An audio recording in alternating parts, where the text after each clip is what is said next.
Let's do this quarantine vlog. So I got notification that my membership got put on hold. One of my perks did not meet their standards. I'll explain that in a second. I'm still gonna do it. It's just not gonna be announced. It's not going to be an announced thing. So we'll have to just be, let me get this set for live as opposed to, there we go, we're set for live chat. First was, who's the first person? You gotta comment if you're first. There's two people here, so now it's a race. Who's gonna be first? And the waistband of my sweatpants. Two people here. So, I also have another announcement. I have two little announcements I gotta make.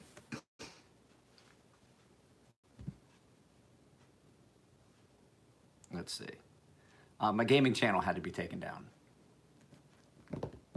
Had to be. I'm gonna restart my gaming channel, but I had to take it down. I was given a couple options by YouTube. There was, so we're gonna be real, hey. No, so my gaming channel came down. I was given a couple options. YouTube has changed a lot of their policies and stuff like that. So content here, there's gonna be a lot of stuff that I take off the channel that I don't do anymore, like things that we don't talk about anymore. So like my followers that would be the people that would be talking about stuff like that have already been noted. I got a warning and I took the whole channel down. Because, what's happening? Joe Malone, just standing here, trying to see what is, there's a weird spot in this knife. And I think it might just be that the pivot, yeah, I think the pivot came a little bit loose. I actually used this the other day. No, you cannot have a brownie this early. Yes, I do remember. I knew exactly. I think I did green and black, Joe, on yours. Was it green and black? Was yours a green and black mod or? No, you can't have a brownie either. I have a brownie for you. I have a special brownie. But that's one of the things that talking about stuff like that. Talking about stuff like that, like special brownies and things like that's. Can't talk about that anymore. I was given some options. So to make it easier than just going through and pulling out the offending, I was given some options. I had some offending videos that are against their new policies, even though we're not gonna talk about it, but there's certain things that are illegally allowed recreationally in California that are not, and we're not gonna, don't put it in the comments. Don't put it in the comments. It concludes comment section. I don't want this channel to come down. So there's certain things, and especially now with me having memberships, the guidelines are more stringent about certain things. So instead of me taking, because all of my videos on that gaming channel were questionable, so I just took the whole channel down. So I'll just make a new one. It's not hard to make a new channel and things like that. So, you know, I knew it was coming. I'd seen other channels. It happened with a channel called Crutch 420. I used to watch it pretty often, and his whole channel got taken down because that's what his whole channel was. So, I mean, like all the videos. So we just won't talk about that anymore. That's stuff, we'll save that for Instagram. We can talk about whatever we want on Instagram, Messenger and things like that. But here it's gonna be a little bit different. I have the other thing. So the membership stuff's on hold right now because I had to resubmit my perks for the tier. I had to resubmit it because one of my perks was giveaways. Exclusive giveaways and lotteries. It was like contest lotteries. I think the giveaway kind of falls into it, but I don't see it being an issue to actually do it. I just can't list it as an actual perk. I'm still gonna do those things. So there'll be giveaways on the main channel, there'll be giveaways here. This is gonna be probably a giveaway on the main side of the house for everybody. Is this M&P Smith & Wesson liner lock, somewhat auto-esque, because I won't ever carry it. And I also have In the same area, I have a 511. This is actually a comfortable knife. I actually do not dislike this knife. Composite handles, it's a composite scales, I mean, with a liner lock. It's not a bad little knife. I don't like, it's got a good blade shape. It's not great steel. Those two will be going on as giveaways for everybody. Speaking of giveaways, guys, those two giveaways, the Fiberlight fire starter kits, the two separate giveaways. I'm pretty sure that I'm going to talk with David. He's at 80 subscribers right now. We're going to see how it pans out before the 25th. Wait, no, what is today? When did I put those videos up? Day before yesterday, I believe. Today's the 18th, 17th, 16th, 21st is what I was looking at. So his may still be going. I may still do the drawing on that, but mine's not even. Yeah, April's been a really long year. My giveaway isn't even close to reaching the 100 likes, and like I said, not doing it. Yeah, right. The lockdown vlogs. My giveaway is not even close to 100, and I'm gonna be strict about it. I'm not gonna waffle and be like, oh well, okay, I'll do it. Nope. I set a criteria. I want to hold to it. If we don't meet that criteria, that giveaway is going nowhere. It's a like to give away. If you guys don't do the likes, I'm not giving it away. I put a lot of work. The fact is, I put a lot of work into the videos. It might not have the production value of some of the bigger channels and stuff, but I still put a lot of work into those videos, and not getting likes on them gets frustrating when you put a lot of work into it. So, like I said, I made that a like to give away. If I don't get the number of likes, I'm just not gonna give it away. I'm getting ready to make coffee. So, the reason being, the likes are what get the video shared. The likes, the dislikes, even if you dislike them. I'm just saying that click through and that stuff, the comments help, the reactions help, sharing videos help, but what really helps is the interaction, the likes and dislikes. And like I said, I've got to start setting some criteria, because basically I'm doing a lot of it really for not for free, but it's costing me time that I should be doing other things. So, yep, setting some criteria on giveaways is not a new thing. I'm not the only channel to do it. You guys are on the coffee. Somebody asked me why I shoot the live feeds at this weird angle on the coffee can. It's because I can put the phone on the counter right in front of me, get in close, and I can read all your comments. I don't miss them. I don't get distracted because it's far away and there's all kinds of stuff on the counter. I forgot how many scoops of coffee I put in the filter. And I don't want really super, I must have doubled up on coffee. 1, keep count with me. 2, that's 2. 3. I put you guys on the coffee can. Now that's where I would lose count. How many was that? 4. That's what we're doing. 4. 8. There we go. So I put you guys on the coffee can because it puts you at an angle where I'm comfortable. Like I can lean into it like this, lean on my counter, and it puts you guys at an angle that's in close. That for me, it just feels more friendly and inviting. Some people say, I don't like it, I can see up your nose. Well, great, okay. But it puts it in an angle where I feel like I'm closer to you guys. No, it's not my best angle. It's absolutely not my best angle. This is the angle where you can see the scar on this side of my face that runs from here to here. Up and down. You're not short, you're damn near as tall as I am. Bullshit. There is no short people in our family. The lanyard thing is a hot spot on my butt. Is it like that on yours? No, it isn't because of the shape of my size and shape of my hands. You're not short.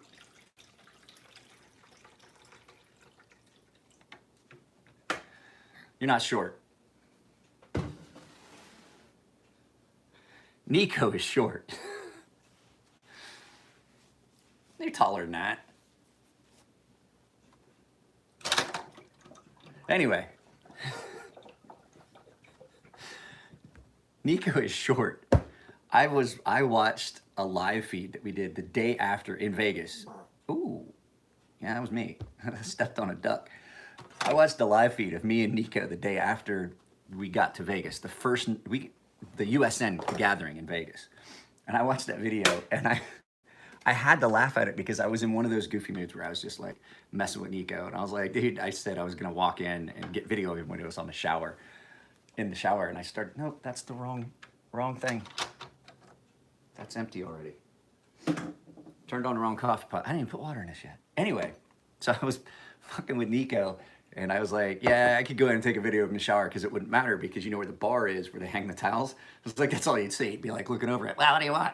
I was like, I watched that video and I forgot how much fun we had while we were in Vegas that time. That trip, actually, I did not despise being in Vegas because we never left the hotel. Nico and I never left the hotel that trip. Once we got to the hotel, I mean, I was dreading that trip I hate Las Vegas.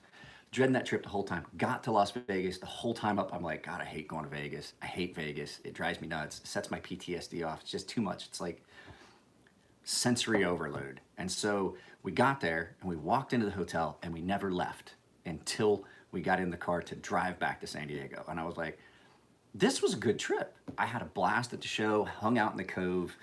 I drank too much that trip. So, guys, I hadn't said anything about it. I talked with somebody I hadn't talked to in a long time. So I'm gonna let you guys in on this momentarily. I'm gonna rinse my coffee cup out. I got something in it. And put water in a coffee pot. After I put water in a coffee pot. So I'll let you guys in on something. I can do it while I'm doing it. I'll let you guys in on something. There was a period of time where if you watch my videos, I drank like a lot in every video. And I did know, and people complained about it, and I basically gave them the middle finger. But in retrospect, knowing me, there's a period of time where the business started to taper off and things started to get bad, like the last half of last year, and even before.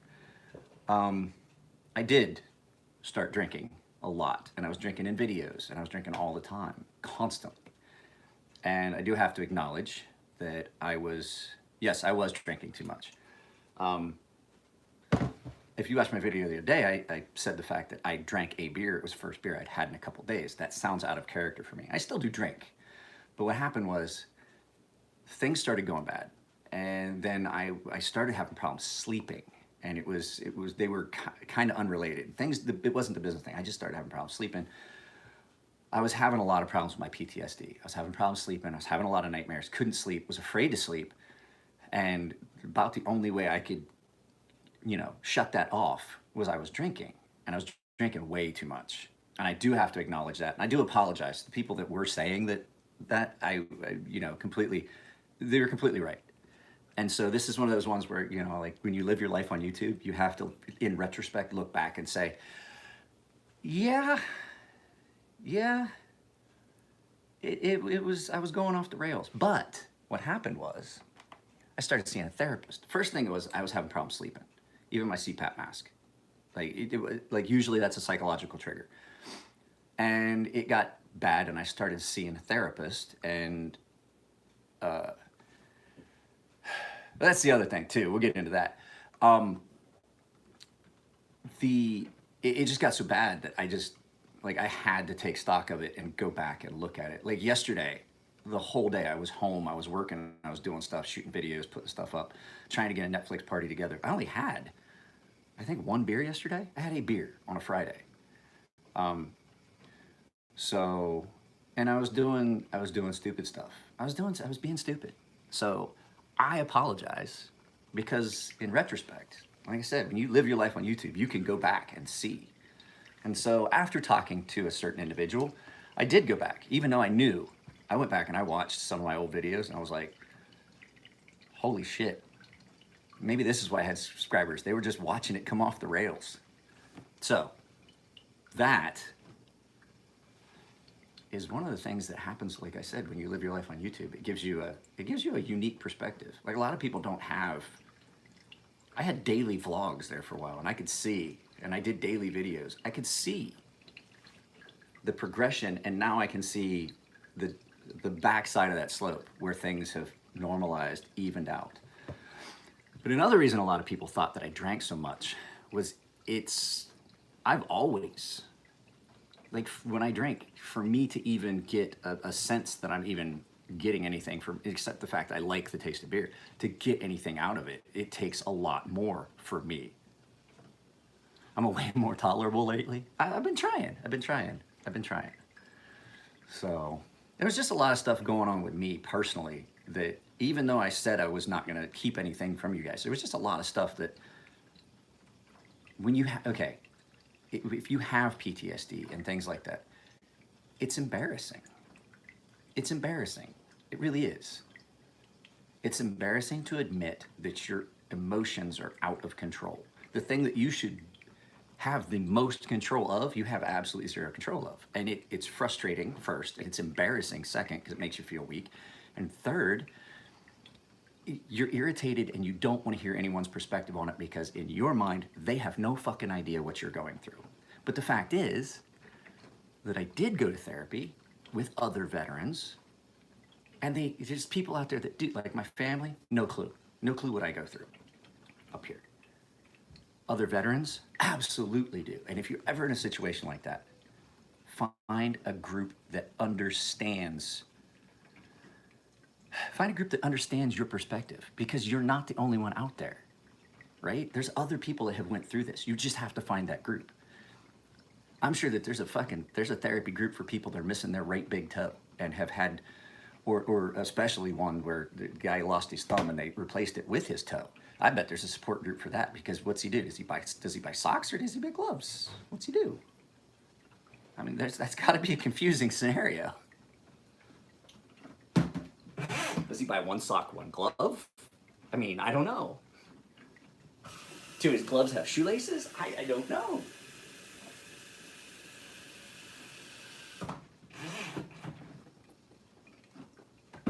But the flip side of that is, if you watch some of those,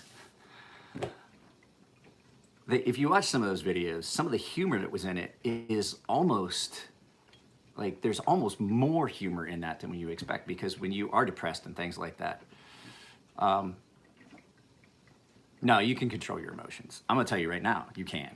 You know how I know you can? Because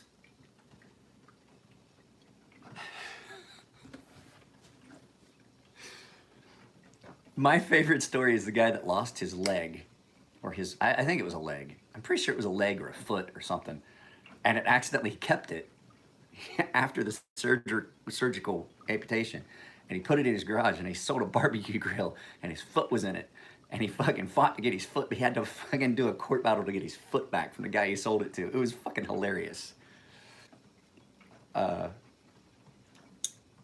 Daniel, what are we doing here? Are you trying to troll my comment section? I don't get what we're doing here. I don't get it. I mean, you give me some backstory. An amputee? Am I? Am I? Yeah, I mean, you can control your emotions. I'm telling you, you can, because all you have to do is, why am I mad? Okay, well, that's stupid. And you just turn it off. Why am I scared? Well, that's stupid. Turn it off. Fear, actually, is one of the best emotions you can have. Fear will keep you alive. Told a kid that was going down range, he was scared. He got fucking voluntold. When I went to Iraq, it was all voluntary. Yes, being happy is not a decision. You are wrong. I can tell you that because I have depression, and it is not a decision to be happy. I 100% disagree with you. And my sister will vehemently disagree with you, because I'm gonna tell you right now, not only do I have PTSD, but depression does not run in our family. It doesn't just run in our family. It does marathons. It does wind sprints in the yard. And I'm telling you right now, being happy is not a fucking decision. One or two of the Fridays, you can see that it gallops. I mean, when I'm with the guys like Nico and Elliot, and I'm not gonna lie, I do still drink a lot when I'm hanging out with those guys, but it's not like a constant. Like I don't drink a lot every day. Like I drink like a normal person now. I might have a beer or two, you know, at the end, like after I'm done with stuff, or if I've done something, I might have a beer or two. Like I had 2 beers last night when I was watching a couple movies. But it was that I was drinking like a 30 pack a day, like 30 beers in a day. And then have to go the next day to get beer because there's only like 2 left. Like, oh man, I crack open a 30 pack. There's 4 in the refrigerator when I bring it home. I'm drinking cold ones out of the box. I restocked the refrigerator. By the end of the day, there's like 4 left in the refrigerator, and I have to go get beer the next morning because I only have 4 beers. That's an issue. Now I drink like a normal person, where I have a couple beers, and then every once in a while, when I get together with some guys, I will drink. Now, I'm not gonna lie, right?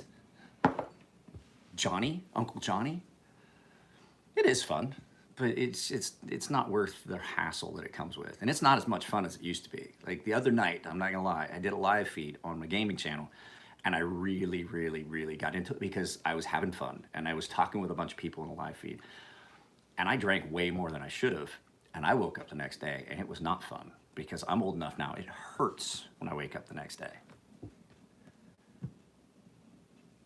Why did more water come out than I put in? We can't talk about that, Mark. I got to take that one down.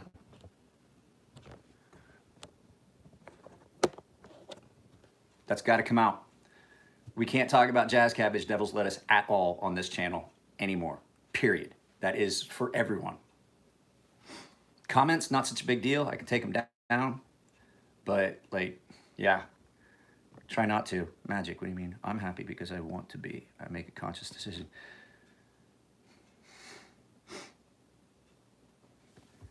Okay, I disagree with you. We'll just have to agree to disagree because I'm going to tell you right now, medically, that's not a decision you get to make.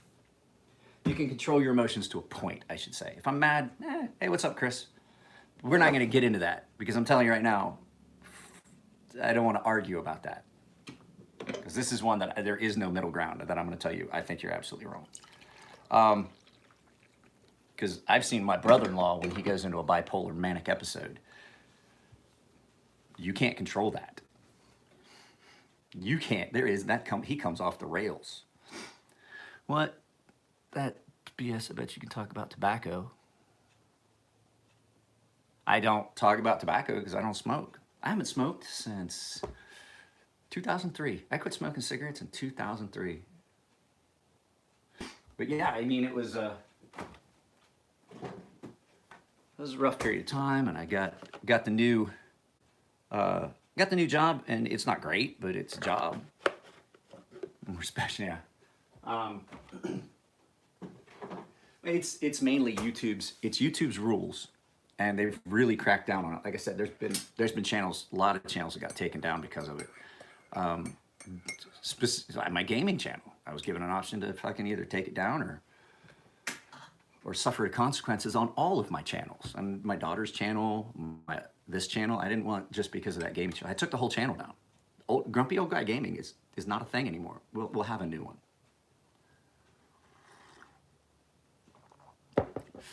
So, but yeah, it's a unique perspective to be able to go back and watch your progression into the edge of madness, I would say. But Dr. Shimmer is a good doctor, and he's gotten me on a good even keel. I don't even really go to therapy anymore. We just talk on the phone for a few minutes every few weeks. So,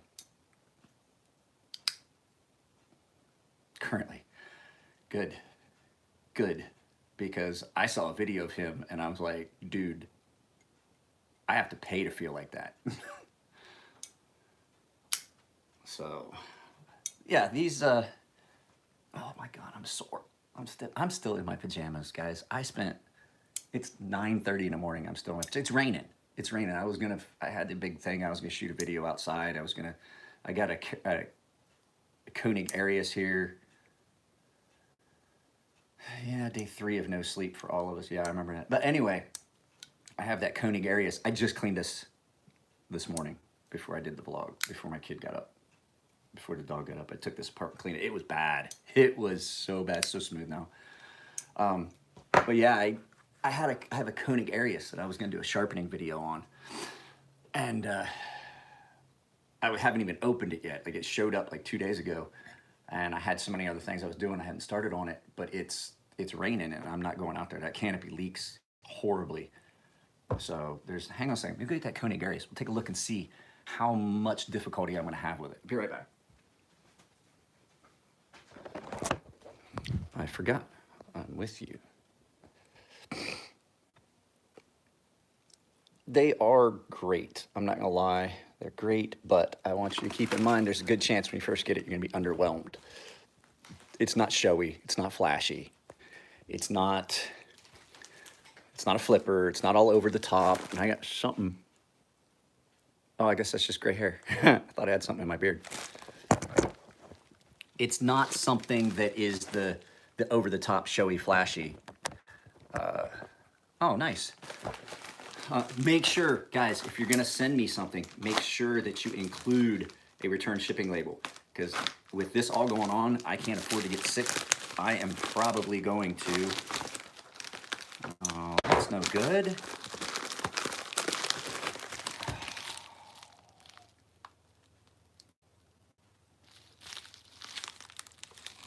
I think I just cut this bag that is to be used for return. I gotta check and see, did I cut it?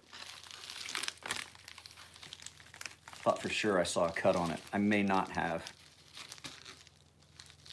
No, we good. Nope, we're not. I'm gonna have to tape that. I cut the opening the package. That's return shipping, prepaid. I like their cases. I think they're shipped already. I think they already shipped them. Let's see, what does he want? Sharpening 10,000 grit, address, Federal Way, Washington. No, I like these ones. Tells me exactly what my return shipping, phone number, email, PayPal transaction ID. Johnny on it right there. That's what's up. Let's see. I like these knives. I like these knives, but I have some issues with them. Damn, the action on that one's good. Let's see. Nope. I told Bill about this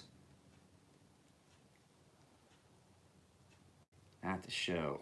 There's always an issue from here up on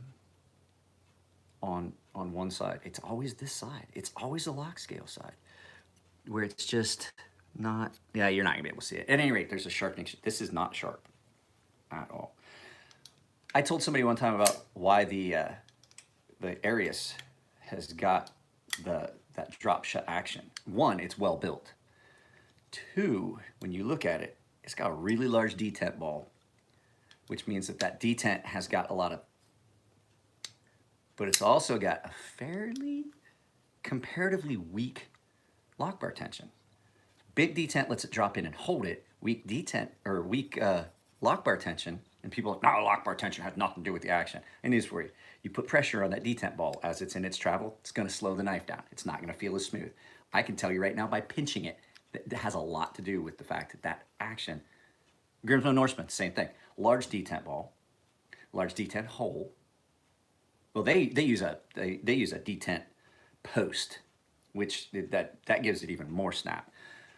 And a little bit weaker on the lock bar tension allows you to have a really, really drop shut smooth knife because there's less tension on that. Oh, it has nothing to do with the lock bar tension. I was like, then if you think that, then you are wrong, because I'm gonna tell you right now,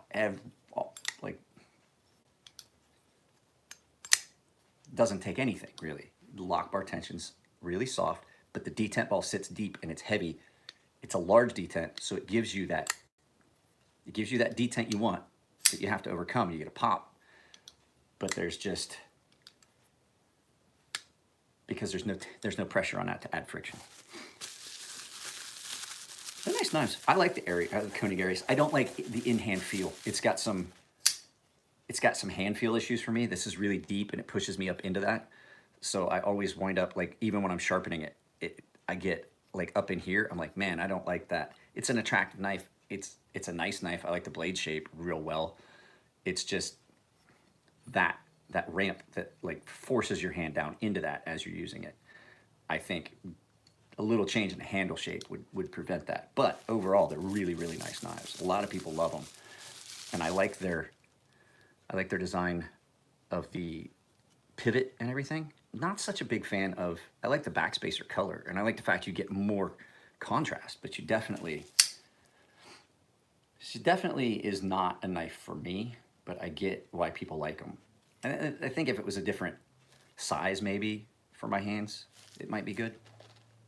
But I do like, I like that hollow grind swedge. It's attractive. The blade shape's attractive. The knife in general is attractive. The action's good. They're well built. It's just not one I would buy. Just like Ashton and I were talking yesterday on the phone about the Fact. What one was it, Ashton? Are you still here? Fact? Freak? Which, I can't fucking remember. I got them mixed up. He was telling me about a Benchmade that he likes, and I was like, oh, I fucking hate that knife. He's like, oh, you'll just, yeah, there we go. The Freak. The Benchmade Freak. I got it mixed up with the Benchmade Fact, which is a really thin, pointy one. And the reason is, like I told you guys, like I don't follow, like I don't know the Benchmade models and stuff like that. If it doesn't show up here at the house, I mean, I know what I like. So when Ashton and I do this podcast, what I'm pretty sure is going to have to happen is I'm going to have my laptop open while we record so I can fucking look up these models and things like that. Like, oh shit, I don't know what the fuck he's talking about. Because he, like, I had never seen, I didn't even know the quiet carry Waypoint was a thing until he showed me one, and I was like, oh wow, I like that. So yeah, I mean, it's always interesting when I talk with Ashton, because there's always, like, as much as it may seem like we're arguing and bickering, we have two different perspectives. I love Ashton. He's a great guy. And the differences in opinion that we have gives you a bouncing point. Like, he's pointed out things to me that I was like, yeah, I fuck at this and that. And then he's pointed out to me, I was like, okay, yeah, I can see that. One of the things we definitely differ on is pocket clips. But like I said, that knife that I did the video about, the QSP Woodpecker, cyber awareness. I remember that training. He's probably doing his online training. So Alex is a Navy reservist. I got hair. My hair's long enough, it's growing into my ear. It's driving me nuts. But yeah, like I said on that QSP Woodpecker, that pocket clip on that knife is kind of that middle ground between a deeper carry pocket clip and a bent clip or like this. And it's didn't tape it yet. What do you mean didn't tape it yet? What, this? I gotta find that spot. I'm gonna put some tape on it right now. There it is.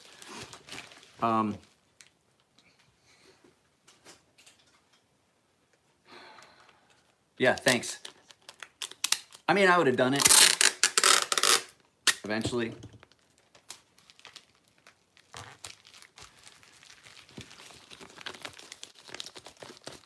No, I don't think I would have forgot. I would have noticed. Pretty good about that. And when I do these, I tape the fuck out of these.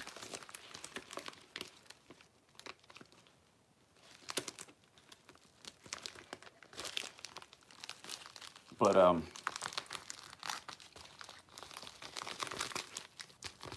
we go. Well, thank you, Steve. I appreciate it, Mr. Milk. Now I forget what I was talking about.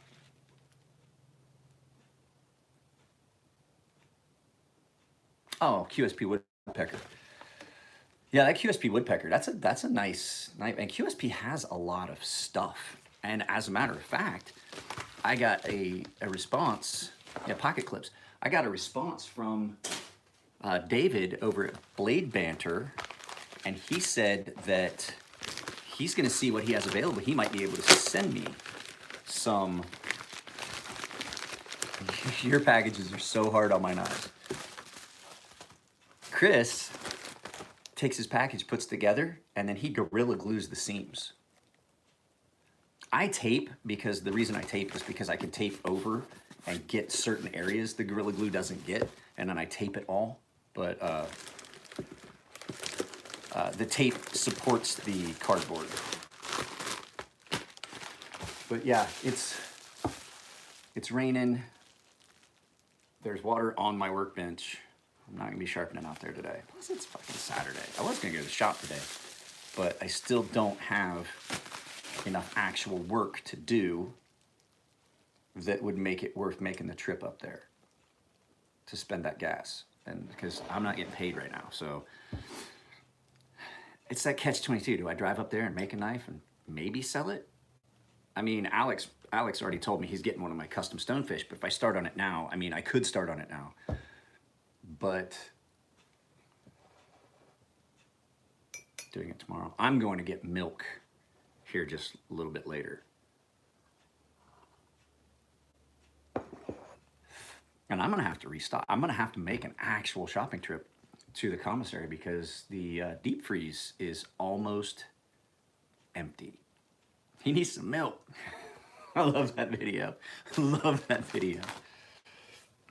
Guys, have you ever watched the movie Everybody Wants Some? I was telling my sister about this. I watched that movie last night. It was great. I've got butter. Yeah, I got plenty of butter. That movie is great. I love that movie. I've watched it a bunch of times. It's by the same guy that did Dazed and Confused, writer and director, and it's amazing. It's amazing. Oh, did you hear it? That's the good shoulder. That's not the one that's supposed to bother me. So yeah, I watched that last night, and I apologize about the Netflix party. I don't know what was wrong with it. I may have started it too early because I figured people would link in. I set it up way early. So what I'm gonna do now is I will just let you guys know it's going to go at a time, and then I'll just put a link in the communities tab. So if you go to my YouTube channel and find the communities tab, that's where that information, I'll just put up a link, like 20 or 30 minutes. Crap, it's raining. Is it raining at your place, Ashton? So I'll just put up a link in the community section and you guys can go find it. And I'll just I'll announce what time it's gonna be. Yeah, it's raining here too. It's just like little spurts. Like I think is it? Damn, that means it's coming my way because it's just starting again here. That means it's blowing this way from Spring Valley to here, Lemon Grove area. Because I can see which way the wind's blowing and it is blowing this way and that's the direction it's coming from. It's coming from your way. So, yeah, it was weird. I had one guy try to log in, and it was a friend of mine named Juan, and he tried to log in, and he could see the chat, but nothing else. And then I had a couple other people tell me, it's like, hey, the link's not working. I had to put up a second link that was different than the first link because my wife accidentally closed my browser that I was running it on. So, yeah, I don't know why it didn't work, but I didn't watch Can't Hardly Wait. I watched Everybody Wants Some. Torch Germanics 2, any suggestions on a new work knife? I don't know, what price range? What price range are we talking about there, Mark?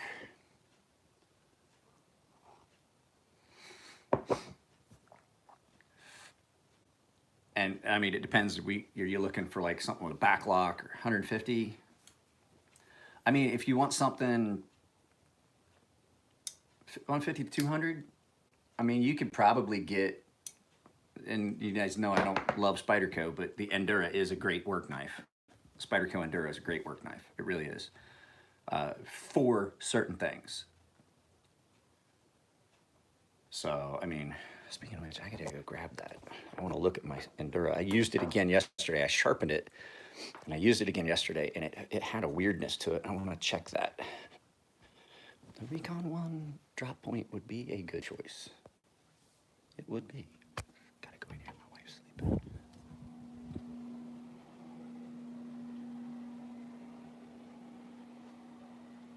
Why are you on my side of the bed? Those are my pillows.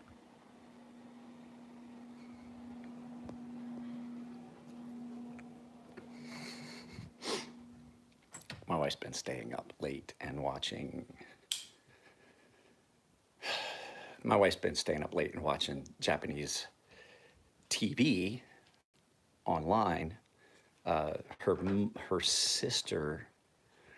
That's not. She's laying on my side of the bed because she likes to lay on my side of the bed. She likes to lay on my pillows, just like she likes to lay on my clothes. Like I can't lay my clothes down; the dog will be on them. So that's a good one. Cold Steel Voyager. This is a good one, but it's kind of out of that price range. I'm not gonna lie to you. The Spyderco Endura with FRN full flat grind, if you get a good one, is great. Now that I've changed the sharpening angle on this one, I'm a lot more inclined to say this is a good knife, but I don't think I'll carry it on a work site, mainly because of the rust issue. I'm going to do a video about ZDP 189. Not as impressed with it as I thought it would be. I was telling Birdshot that yesterday. I told him about, like, I had a question for him about steel, whether he liked ZDP 189. He says he's never had enough experience with it, but I was telling him, like, the big things with it. It is a bear to sharpen, not gonna lie. It is a bear to sharpen. I have gotten it where I want it, and now I understand the. I'm talking again. Why was I muted?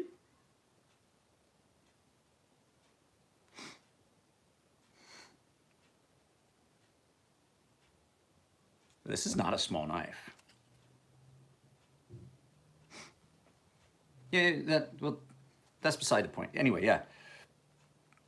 Anyway, yes, I did talk to him yesterday. Anyway, ZDP 189, not as impressed with it as I'd hoped to be. It is a good steel. It does cut well now that I've got that edge angle adjusted. It is sharp. It's frighteningly sharp at 1,000 grit.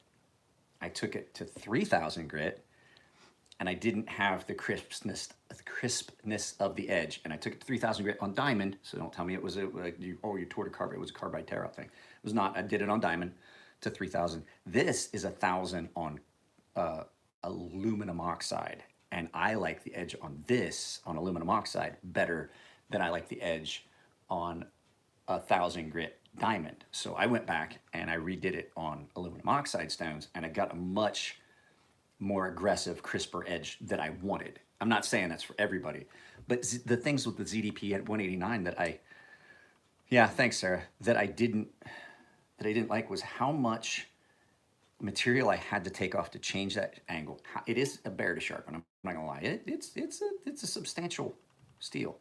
But the big one is it rusts. Like, I cleaned this all up, and if you can see, there's some rust here and there's rust down here. This was in my case.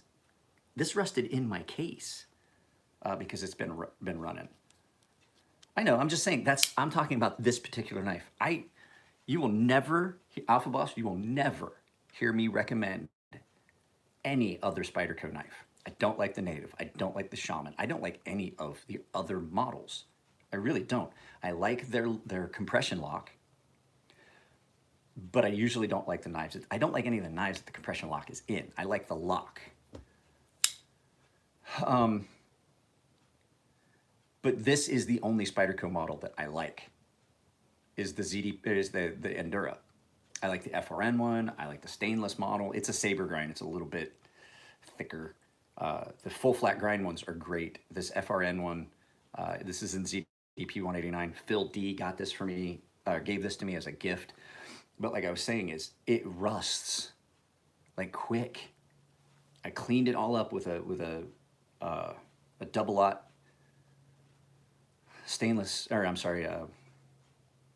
steel wool. Clean it up with steel wool and put it in my case because I was sure I wasn't gonna carry it for a while, and it did that in the case. I've got a thing of desiccate. I may have to change it. I have a thing of desiccate that is in my knife case. It's under the foam in the corner. And I was like, oh, fuck. Why is this rusting? And D2 in this, they rust. It's been raining and wet here for weeks, and this thing is just rusted in its case. So, I mean, I like it. It takes a good edge. But the other thing about it is, like, it just stops. Like, you'll be cutting, you're cutting, you're cutting. It won't cut. What the fuck is that? And it's still raining. It's starting to pick up. It's just one of those steels that it's weird. Like, 20C will give you an indication. You feel, oh, it's starting to get dull, but it's still cutting. Like, it's taking a little bit more work. This will scream through material, scream through material, scream through material, and then now it won't do anything. And I don't, it's weird. It doesn't give you a, I'm getting dull. It's just like, I'm sharp, I'm sharp, I'm sharp, I'm dull.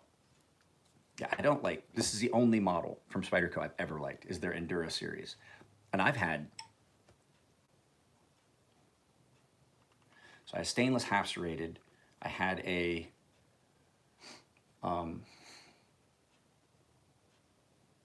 had a stainless half straight. I had a stainless full straight blade. I had 2 different FRN ones.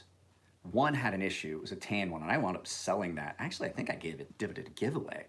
I had one of the Brown scaled VG10 full flat ground, and it had, like, when I got it, like, horrible blade play. And lock rock, and I don't have that in this. I had another one that was really good, but I got rid of it. And then this was a gift, so I'm keeping this one. And I have the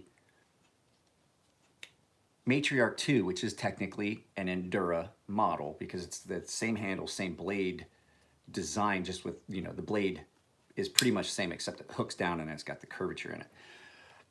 Those, I love the Endura series. I just kind of wind up getting rid of one and then I get another one. So I'm just, since this one's a gift, this one was a gift, I'm gonna keep this one forever. So I won't ever have to buy another one. But yeah, I'm tired. I don't like Spyderco's. I like a specific model. And mainly because of how it feels in hand. Everything about this knife feels great in hand for a work knife. But the flip side of it too is it almost winds up being too big sometimes. If you need to do some detail work, it's too big. And then, of course, I know I make a neck knife that I really like. Yeah, and I don't like it. I don't like the Caribbean.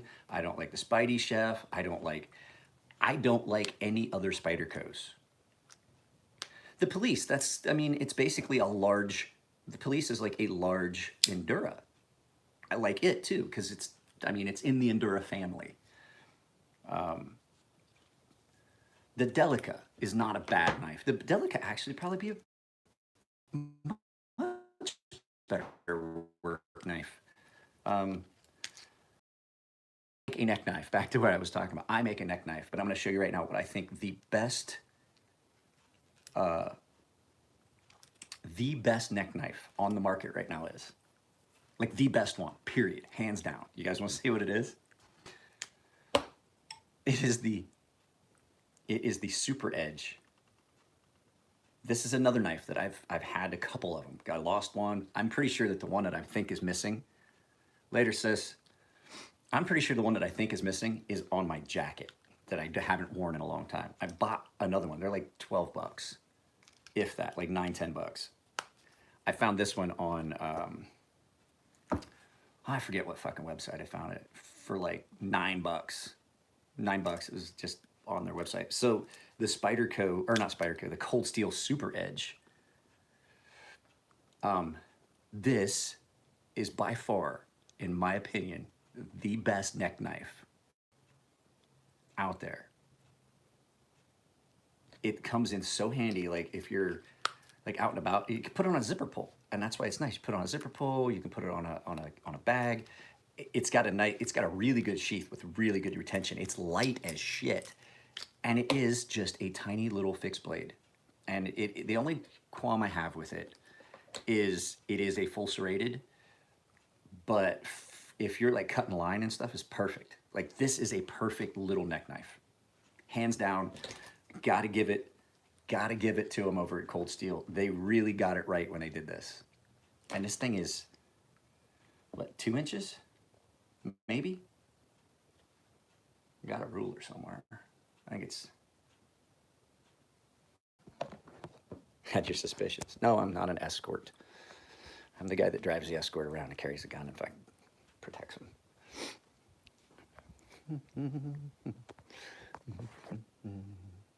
I have no idea what I came in here for. What was I coming in here for? A ruler. I think I have a ruler in my toolkit.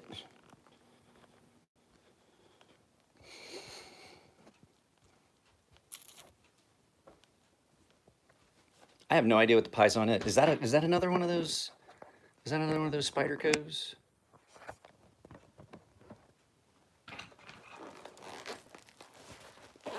Is that another Spyderco that I'm gonna hate? No, my ruler's not in there. Well, oh, there it is. That's why I can't find it, sitting right here. So we are looking overall. Where are we at here? This is 4 inches. It's two-inch blade. That's what I thought. That's a 2-inch blade. Ish, 2-inch-ish blade. Just shy of 2 inches. Hi, Gavin.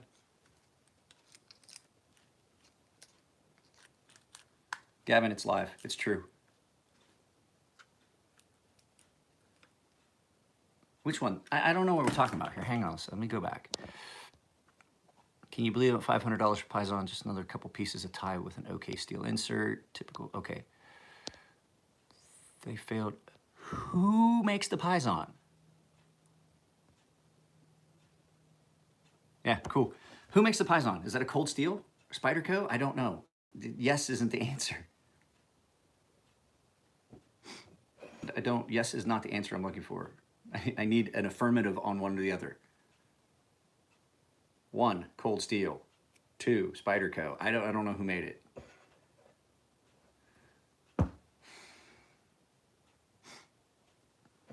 I'm gonna have to go look it up because this is entirely too difficult for me to follow this early. Spyderco does. Okay, Spyderco makes a Paisan. Yeah, then I'm gonna fucking hate it. I'm gonna despise it. I guarantee I'm gonna hate it. Text me a picture of it, Ashton. Oh wait, I got a computer right here. I can pull it up. Let's use my wife's computer real quick. Peter Rosenti. I'm not a big fan of a lot of his. I sharpened a custom Nirvana the other day, and I'm not gonna lie, that was a nice knife. It was definitely, let me see here. Spyderco. Oh, it's in Japanese. I gotta change that. Spyderco. Was it P? How do you spell it? That's not nice. That's not nice at all.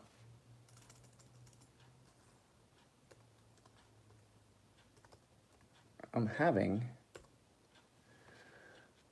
Spyderco. That's what she said. Y-S. This P-A-Y-S-A-N. Oh, thank you, Ashton. Let's see here. Spyderco pies. Oh yeah, I have seen that, and it's fucking disgusting. I don't like integrals. I don't. I find them silly. It's just. I think an integral is the only reason to do an integral is to. Let me see images of it. Yes, I've seen this, and no, I do not like this. You know where I saw this? I saw this at a knife show. I saw this at a knife show somewhere. How long have they been out? How long has the Paisan been out? Now the Nirvana, I'm not gonna lie, I did like the Nirvana. The custom Nirvana, an actual Nirvana. Like a Peter Rosenti custom Nirvana. I liked that. I've been out for a bit. Yeah, then I think this is the one that I saw at USN that I just, like I saw it on somebody's table. It wasn't the Spyderco table.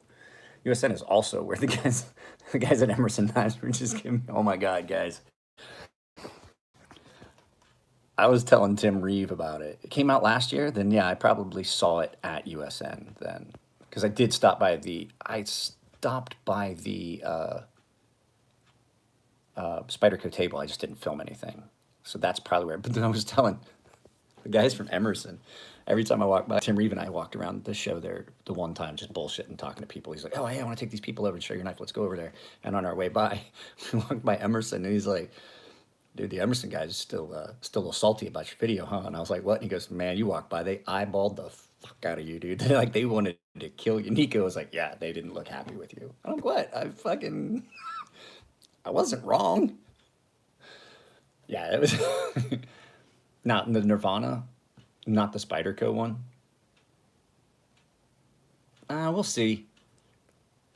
You say that now, but it's still early if the apocalypse doesn't actually happen. There's a lot of knives that are going to come out. Well, you say that now, but you also said that about other knives.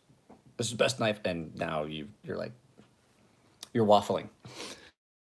You're always the next best knife. Like, this is gonna be the best knife of the year, and 2 weeks later you're like, this is better.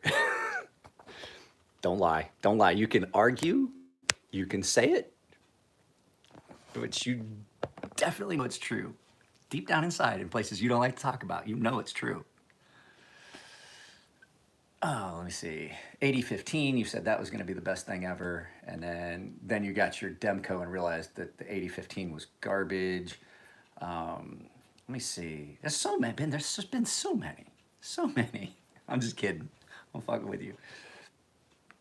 You have a very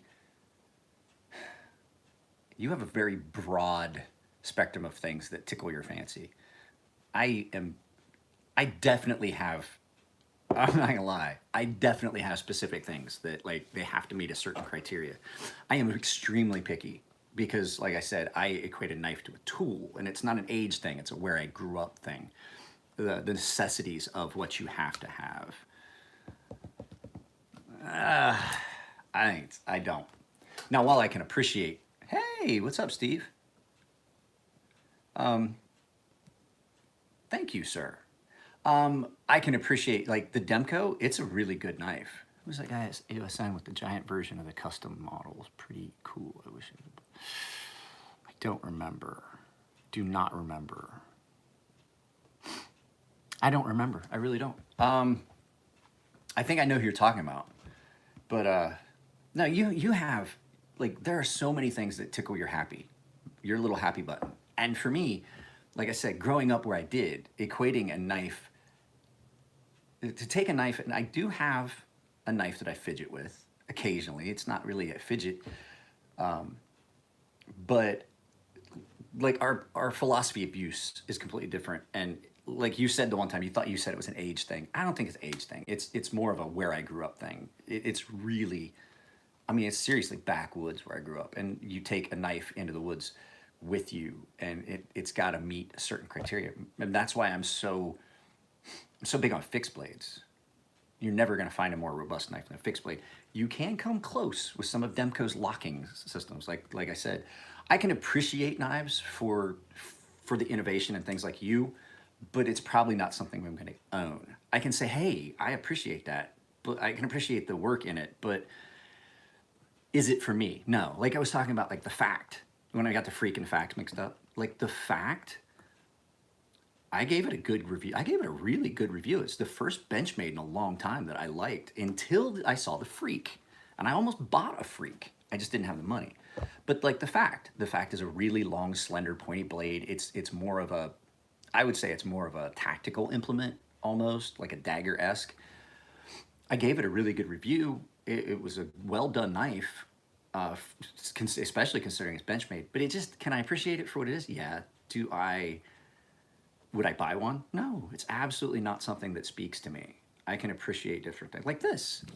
This is like a $10 knife. I can appreciate the fact that they did a really good job on this little knife, but it's not something I would buy. Like if this was a better build quality, I still wouldn't buy it. But the action on it's really nice. That is smooth. but it's not gonna stay that way for long. This is a cheap little knife. It wouldn't stand the test of time. So there's a lot of things that go on in my head when it comes to different criteria. Like this knife, even though that's a good quality steel, it's not a steel that I personally find useful for me. I'm gonna keep it, but this knife will never hold up to any near as close to what this knife will hold up to. And that's the back to what I was saying. Like I've said it before in videos. People are like, "Oh, fuck you! I'm gonna buy a counterfeit because it's the same. It's not the same quality. It's not the same quality. And when you buy a counterfeit, you're stealing. You might not think you are, but you're assisting the theft. That Endura, this Endura is perfectly centered. It's dead center. It's dead nuts. It's got rust. It's got rust on the, that's why it feels gritty. There's rust on the lock interface, or on the pivot interface. Oh no, just any counterfeit is stealing. You know, when you steal a design and then you produce it, like, if you remember that Auto Ganza that I had, I mean, it is exactly, no, I'm not gonna do it right now. I'll show you that some other time. But it looks, I'm not gonna lie to you guys, like you cannot tell me it's not this exact knife. It is the skulls. I mean, even the jimping here and the pocket clip thing, that is the same knife that I showed you. Same blade shape. It feels this is better. That other one's like crappy. But it's the same blade shape. It's almost identical blade shape and everything. So, yeah, my thing with it is like, people are like talking about, it's like if you buy quality, you buy it once. I get it, there's guys like, $10 knife, that's fine with me. I'm like, all right, well, that's fine. I mean, if you want to throw away $10 a month on a crappy gas station knife, guess what? After a while, you've spent well more than you'd spend on this. So I had a buddy, that's all he buys. I've tried to get him into good knives, and into a nicer knife, and he buys shitty knives, like 3 or 4 at a time for like fucking $30. He's spending like, he goes through them quick. He'll spend like $30 and then just fucking use it, throw it away, use it, throw it away. And I was like, well, if you bought something that had a fucking proper heat treat, you'd probably be able to use it longer and then bring it to me and I'd sharpen it. If all I gotta do is touch it on a ceramic rod, I won't even fucking charge you. Hell, you're my friend. I probably wouldn't charge you anyway. He's a really good friend of mine. Works on the base at the kennels. Or he did, I should say. I don't know where he's stationed at now. I haven't talked to him in a while. But, yeah, I mean, it's just... Hey, bud. Let's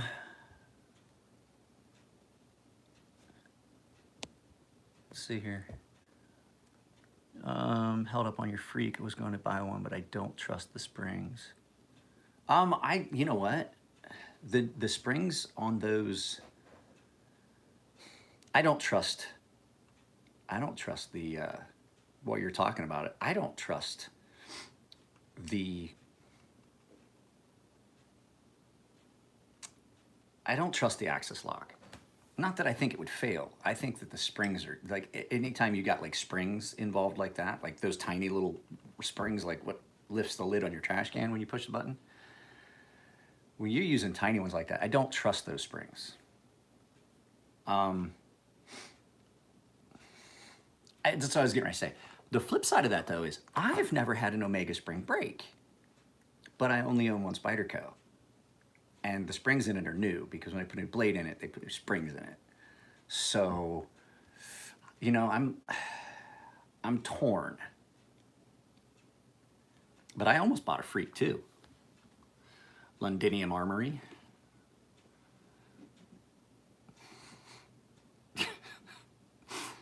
I can't buy a Ganzo. I can't.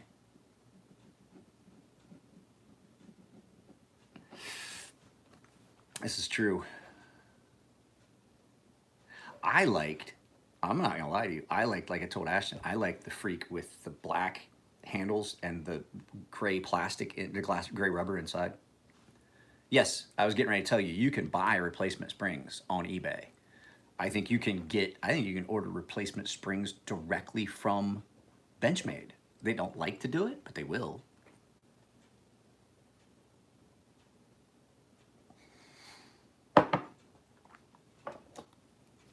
Guys, I'm still trying to figure out why I have this. Do you know what? Here's the thing about this knife. I carry this knife because I love it. Like, I love this knife. But the fact is, when I carry it, I have to carry another knife because this won't do a lot of tasks.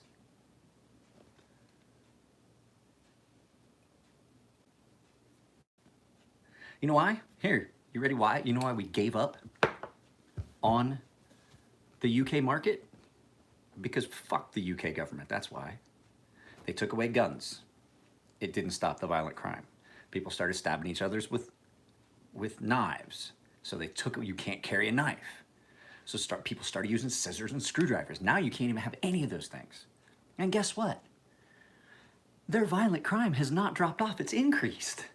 And they're like, we don't know what you're doing. You know what? Here's the reason. An armed society is a polite society. That's why. Fuck the UK market. We stopped sending, fuck them. You know what? Why should we even consider them a market?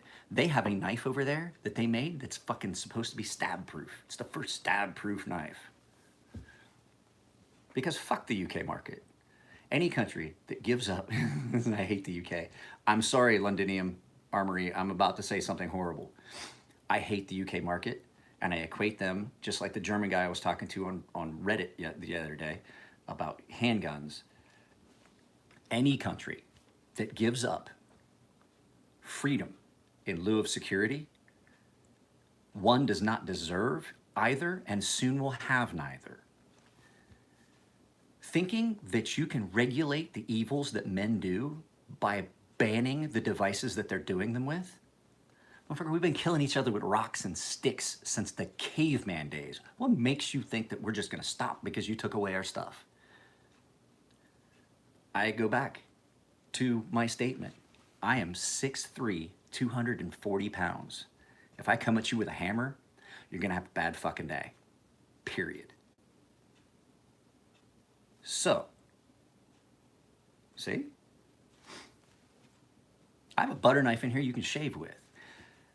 You cannot regulate the evil that's in people by taking away devices that they use to accomplish the act. It doesn't work. They'll find another way to do it. They took away all the weapons and stuff. Just now I'm on a tangent. Let me ask you a question. How many terror attacks have they had in the United States? Besides, I'm not talking about homegrown weirdos like the guy that blew up the federal building. How many true acts of terrorism have we had in the United States? One. I hear about shit in fucking England and Europe and those places every fucking week. Somebody bought a box truck. Somebody took a fucking rental car. Somebody did this. Running over people with fucking trucks and cars. And the other thing that I would say, here's the other thing I say. I told this to a German dude. He was like, yeah, well, you can't even buy a gun here. I was like, as a German, that should terrify the fuck out of you. And he was like, well, why? Well, why do you say that? And I was like, as a German, let's go back and look at our history. What's the first thing that Hitler did to subjugate the population of Germany and allow him a population that just could do nothing? He took away their fucking guns. The first act of any tyrant and tyrannical, you know the word I'm looking for, their regime, is to take away your means of self-defense. They did it in Japan. They did it in Japan. there was a mandate that came out that samurai were the only ones allowed to carry swords, which meant that the general population had no way to defend themselves against the ruling class. And that's where ninja came from, because they used farm implements and things. All these weapons you see in ninja movies, they all come from farm implements. That was how they fought back. Like I said, you cannot regulate what's in a person's heart and head, and taking away the devices that they would use only leaves you with a population that can't defend themselves from the evils that other people would. And it's like, well, why do you need a gun? You know why I carry a gun? There's a real quick statement as to why I carry a firearm around my house. Because when seconds count, the cops are only minutes away. They'll be there momentarily, just hold it. No, you come in my house, you kick in that door was locked for your protection, because I'm gonna fucking put a hole in you.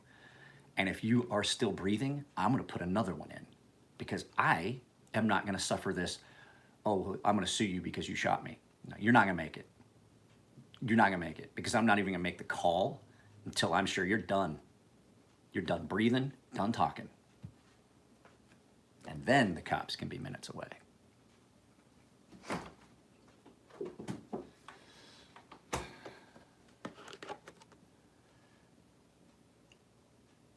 There's several things a child needs to hear when they're growing up.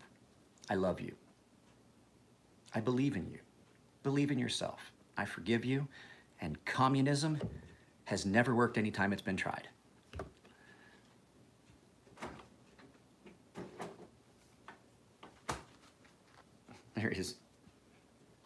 There is no, no, I'm not gonna lie. Our government isn't working great, but I'd rather have the opportunity to take my chances.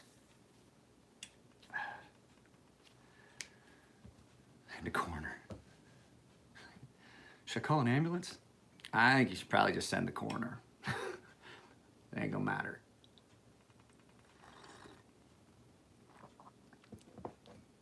This shit is ridiculous too. I saved this. I was gonna do a video about. This came from a loan company. They have sent me several of these, and this is a VA 30-year mortgage analysis thing based on my current mortgage payments and stuff like that. This is predatory. This is predatory lending, because there is, at the bottom, that says that it's a guaranteed, I'd have to read it again and find it for you, but it's like that, the rate on this is only guaranteed for the first 24 months. It's only guaranteed for the first 24 months. At that point, it can be raised as high as they want. They send this stuff to me all the time. This is predatory lending, and it's targeted at veterans. Be careful. Read the fine print. It's there for a reason. Because legally, they have to tell you everything, but they don't have to legally make it easy to find. Oh, to Jared, is that Mr. Clevenger? What's up, Tammy?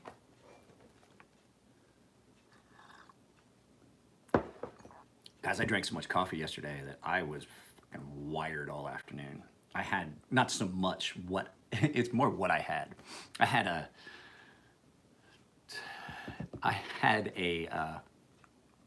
piece of a bag of Black Death coffee, like the double caffeine coffee, and I was like, oh man, that stuff tastes good. And the problem is, it does taste good. And the next thing you know, you've had 3 cups of it, which is like having 6 cups, right? But I had 8 cups. I made an 8-cup pot.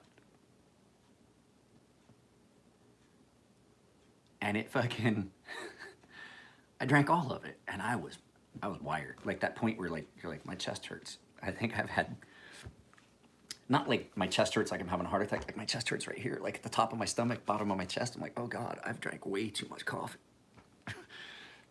I think I need to go for a run.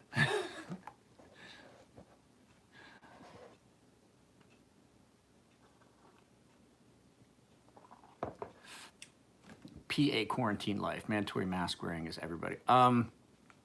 most of the stores around here are requiring that you wear a mask. And to tell you the truth, I'm not gonna lie, we took my wife to the emergency room the other night. I sent the guys a picture of what I was wearing.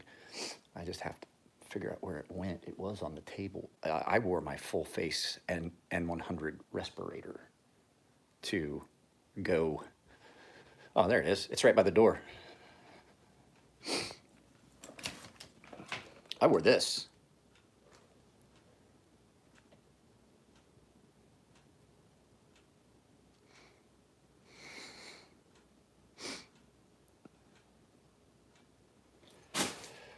Wait. What country are you in? Are you in the Philippines?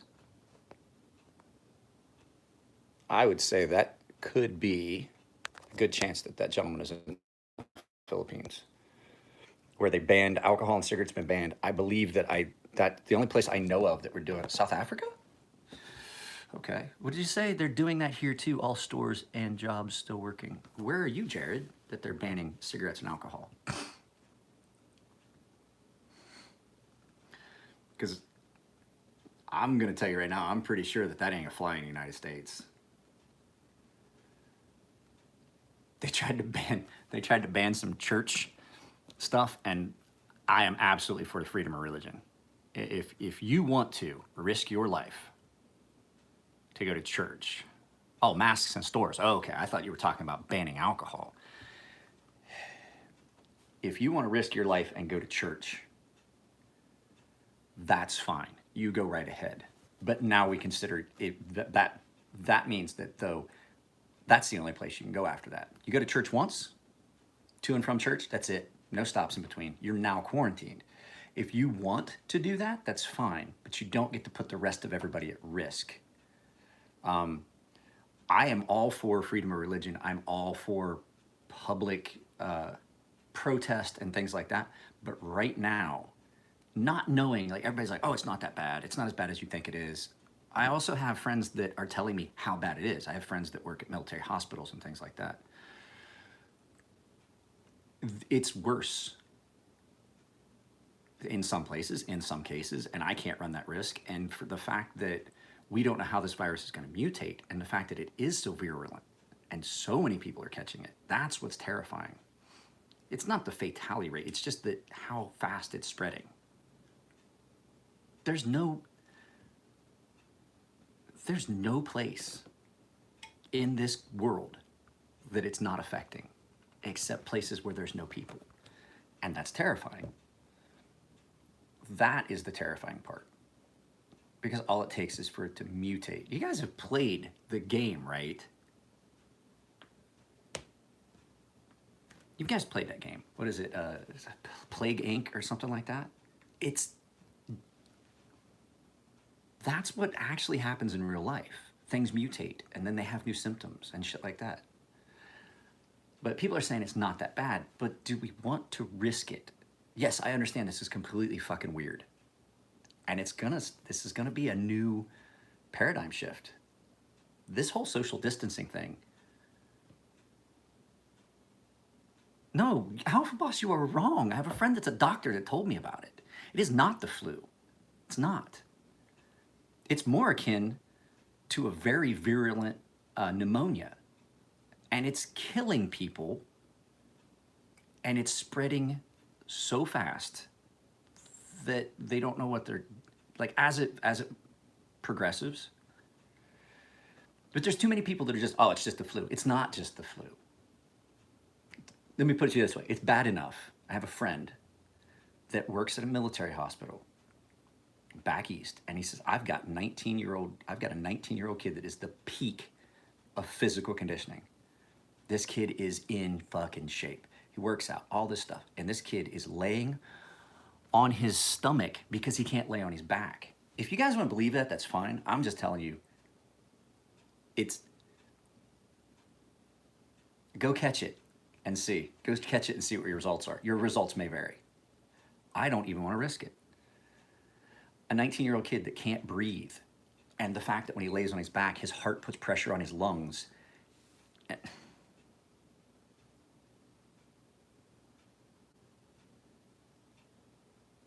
I don't want to take the chance. And news for you, anything that spreads that fast,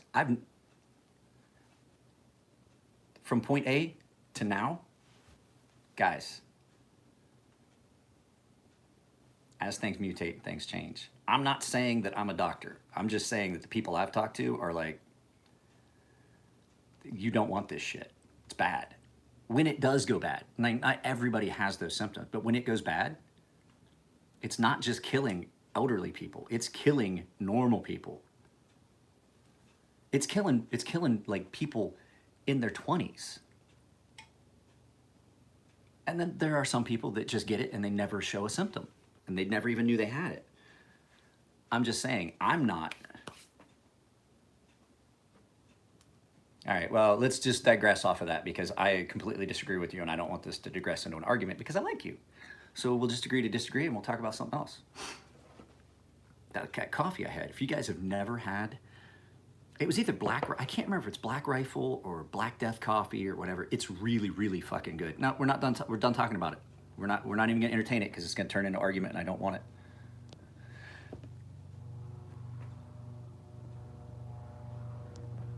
We're not gonna talk about it anymore. I'm gonna delete all the comments from here on. Have I been to the Forge lately? No, they are not working.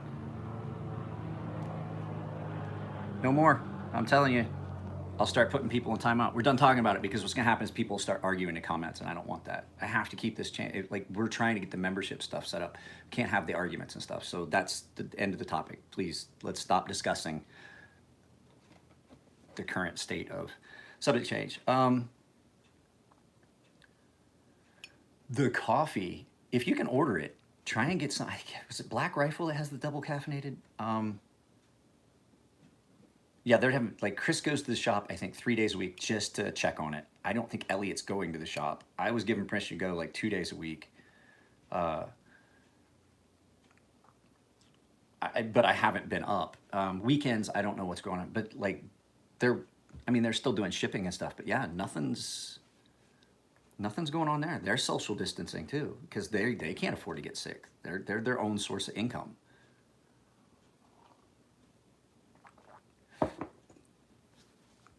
And cream cans, I want to order that. I haven't seen that. What was the fucking one I had? I threw the whole thing is I threw it out. And it was trash day. So it wasn't, because so I put it in a smaller container. I threw out the original. So I can't remember if it was Black Rifle or Black Death or Death Coffee. I don't remember what it was, but it was like really, really heavily caffeinated. Black Rifle coffee is pretty good. I like supporting them because they are veteran owned and operated. Same with, if you guys don't know, that giveaway I'm doing for the Fiberlight fire starter stuff. Ultramar again.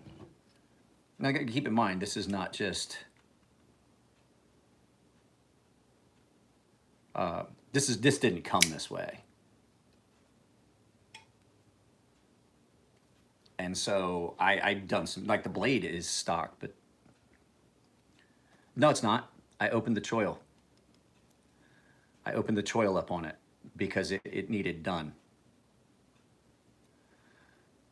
The only other thing I'm gonna do is, if you guys can see, I'm gonna mark this out and then I am going to try and remove that as best I can, but I don't think I'll ever be able to get, yes, this is the Riyadh made one. There's a little spot here that is not like that on the rest of them. Can you see how that is?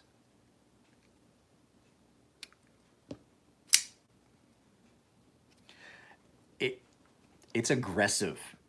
It is aggressive, but with that spot being covered, it lets you slip further forward. I want to hold it here. If I'm using that jimping, I want my thumb here on this knife, but what that little spot where you don't have it lets you get further forward than I want to be. But the fact is, this is not really a worker knife. It's a great knife. I love this knife. I love it for the way it looks. So what I did was I ceramic coated the scales, and then I orange peeled. I don't like ZTs, so how am I gonna rate it? Better. I don't like ZT either, it's another company. So, and then I did the same thing on a backspacer. What I wanted was so that when you look at it from the side, you didn't see any color except specific areas. So if you look at that, that's all black. It's all black. And then you got that orange peeled pocket clip that I anodized bronze. And I didn't do anything with any of the hardware. Just wanted the handles black, the backspacer, and the pocket clip orange peeled. I don't like ZTs, especially not after I realized that, like, I started testing them as they came in. When somebody sent me a ZT, Vinny Nero on Nero's channel, he was showing that every one of his ZTs fails spine whack test.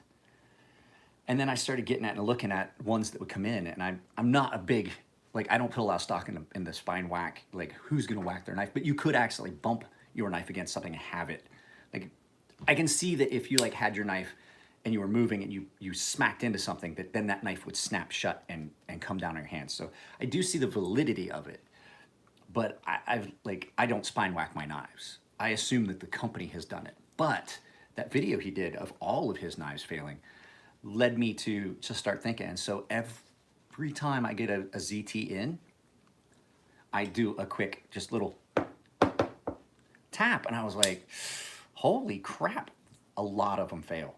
A lot of them fail. And by a lot, I mean almost all. I'm talking like, if I was to have numbers and do an average, I would say probably 90% of them fail. 90%, that's a lot. I don't like ZT knives. I've only ever owned one. And that was a ZT 0300 BLK. I think Riyad's better. Riyad and we are probably the two best knife companies out there right now. Not basing it on country bias or anything. The best companies out there right now. As far as best American company, well, okay. Let's look at a list of companies that are on par with each other. Chris Reeve Knives. Chris Reeve Knives. I'm trying to think of one that's not a custom. Medford. Well, I don't necessarily think that his designs would ever be anything I'd want. I can look at the Praetorian and say that's a fucking cool knife, not something I would want. It's just too heavy, too overbuilt. Medford knives are great.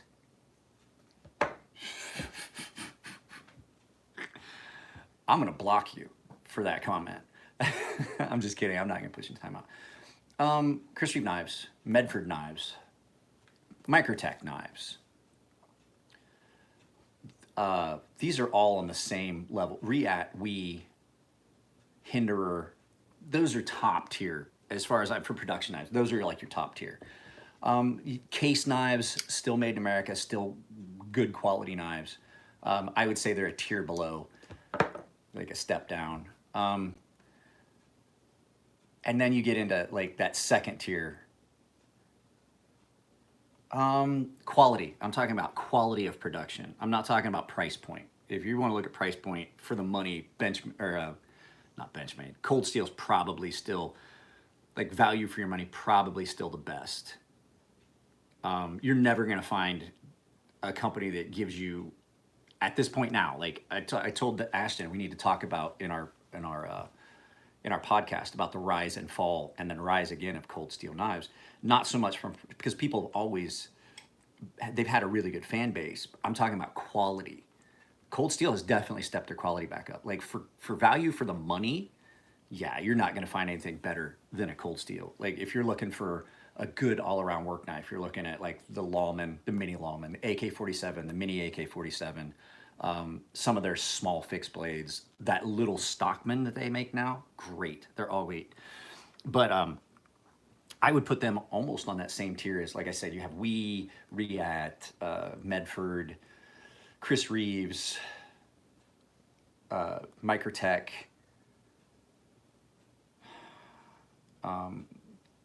I forget what the other one was that I was talking about. At any rate, so that tier, and then the next tier down, Hinderer, yeah, that was the sixth one. And the next tier down, you got like Cold Steel. I would say I would throw Benchmade. not Benchmade, but Spyderco into that next tier down, because they do have some good knives. They're just not knives that speak to me. But yeah, Cold Steel, as far as value for what you get, you're not going to beat it. I got news for you. I had a fat kid that I worked with, and the only reason this kid was ever on mandatory PT was because he was heavy. He was just a guy that was fat. I ran the PT program, and what I did was, if you failed, you had to come and PT every morning with me at 5 o'clock in the morning if you failed your PT test.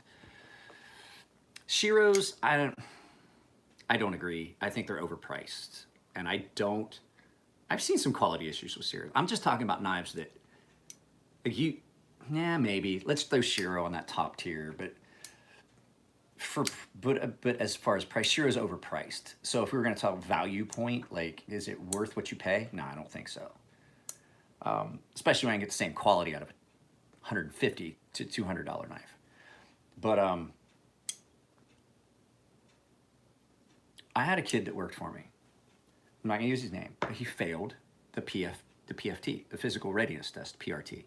They call it PFA, PFT. Now it's a PFT, physical fitness test. PRT used to be physical readiness test. So at any rate, so the only thing about this kid was he was heavy, and he was just one of those guys who was always going to be heavy. Like he rode a bike. He rode a bike. He lived 20 miles from the base. He rode a bike to work every morning and a bike back because he couldn't pass. He wasn't the smartest guy around. Couldn't pass the driver's license test for Japan, so he got a bicycle. This kid was in shape. He rode his bike everywhere he went. He worked out. He did push-ups. The kid could fucking knock out push-ups. He showed up all tubby and fat and outran half of the command. I was on short duty. Outran half of the fucking command. Half. Like, beat him. And they were like, what the fuck? But he couldn't make weight. And the one time he made weight, he still couldn't touch his toes. He had two things. Can't make weight. That doesn't put you on mandatory PT. He failed also because he couldn't touch his toes because he wasn't flexible. But as far as that, like, this kid was getting derogatory marks on his evaluations because he could not pass PRT because he couldn't touch his toes. And I was like, dude, he would show up and I was like, hey, we're going for like a 5-mile run. Do you want to come along? You just rode your bike 20 miles to get to here and run a 5-mile run. I wouldn't make him do it.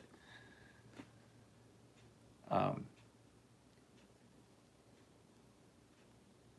just saying, like, he is athletic. If you watch the stuff he does, he's athletic. He might be heavy. He's beyond heavy. He's fat, but he's like one of those weird athletic fat guys. He is a no-joke martial artist. He's like Ernie Emerson. He's a no-joke fucking martial artist. Like Kevin James. Kevin James is a no-joke fucking martial artist. He's a no-joke, no bullshit. The guy that played Owl on the Bundys. A fucking second degree, or a black belt in Brazilian Jiu-Jitsu. No-joke martial artist. And so it's weird to see, like, if you watch like a lot of their videos, yeah, he's fat. Yeah, he's beyond heavy. But he is still athletic, and he still trains, and he is still not somebody, I'm not gonna lie to you, that is not somebody I would fucking fuck with. Because when you got a guy that's that big, there's a lot of mass, there's a lot of fat, I guarantee there's a lot of muscle in there too. That dude is not just all fat, he's a big dude, and he's gonna generate some power. Not a dude you wanna fuck, and he's quick for a big guy. He is quick for a big guy if you watch training. So,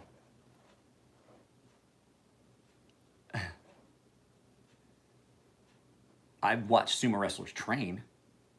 Yeah, Ed O'Neill was a legit athlete. Still a fucking great guy. If you watch sumo wrestlers, those guys are frighteningly fast and agile for their size. So, you know, that's one of those ones that's kind of, yeah, you can generate some serious power. If you are that quick and you're that big, that generates a lot of power. Like, I'm a big guy and I'm fairly quick. I can generate a lot of power, but not like that. Like, he is I had a guy on my ship that was like that. He played 2 seasons in college at Arkansas as a Razorback, and you look at him, you're like, he's a big dude, but he wasn't like defined. He was just big. But one time I saw him get mad and come off a couch and cover the entire distance of the room we were in the blink of an eye. To be that big and that fast, like not normal fast, like frighteningly fast. Like, holy shit, I've never seen anything like that. He was a college ball player. College ball.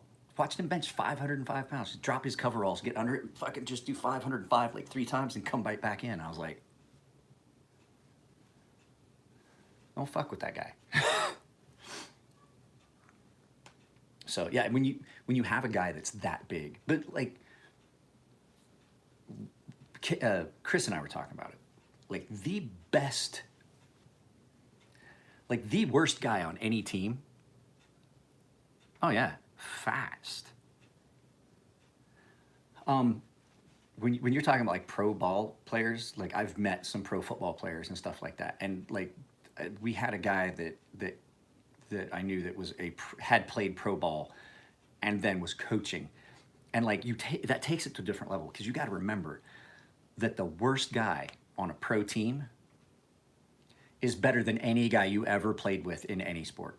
I don't care what sport you're looking at. A guy that's riding the bench is better than any of the guys you ever played that sport with. I don't care if that guy never gets a minute of play. He's better than anybody else you ever played with or against because that motherfucker made it to the big time. So you gotta be at the top. Like he's just waiting in the wings for his shot. That's it. So even the worst guy on the worst professional team is better than any guy you played high school sports with. And anybody that's on a college team is better than most of the guys. Like a guy that got a scholarship and playing for a college like Ohio State, places like that, that guy, the worst guy on that college, any guy on that college team is better than 90% of the guys you played school with in high school. It's just the way it is. That's how they filter out and sieve off the garbage. Is if you make it to a college team, you're a prospect. If you're good enough on that college team, because everybody on that college team was the baddest dude on their team in high school. Yeah, you know what I'm saying? Like I've got friends that went to college on scholarships for fucking baseball, football, things like that, and they get there and they'll tell you, like, dude, the best guy on your high school team, you could be the best guy, the star, and you get to college and you're just one of the guys that's got to fight his way to the top again because everybody there was the best on their teams.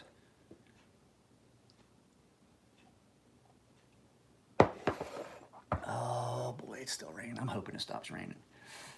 Yeah, my daughter's gonna find that out. Also, my daughter found out now that she's competing internationally. Like she's used to taking first in everything. She's used to it. She took 8th in her first international competition. I mean, that's still way higher than we ever expected. Not gonna lie. That's a completely different level of competition. She's competing against local kids here and kids here in California. Yes, nationally. She was competing against the best kids in her age bracket in the world, and she took 8th. She's already getting that. So I cut my grass with Roundup the other day. It's all dead now. That's how I mow my yard, is with Roundup. Fucking cutting. I don't have much anyway. So yeah, my daughter at 12 has already come to the realization that no matter how good you were locally, she found out when she went nationally that she was 5th in the country. Different level of competition.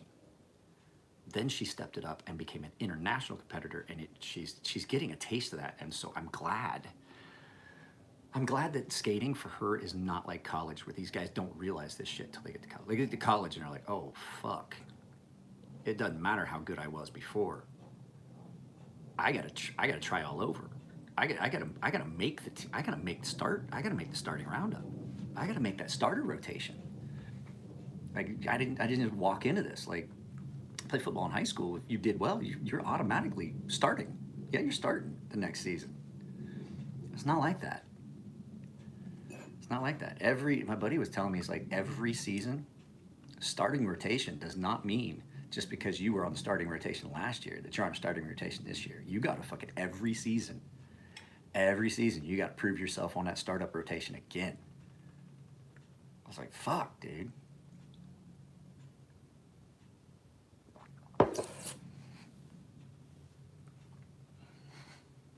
Participation trophy. My daughter throws hers away. Like when she does like a show, unless it's something cool that they give them. Like they give them like the star performer fucking thing. She doesn't keep those. If her trophy looks the same as everybody else's, there's a good chance it doesn't even make it all the way home. It's not.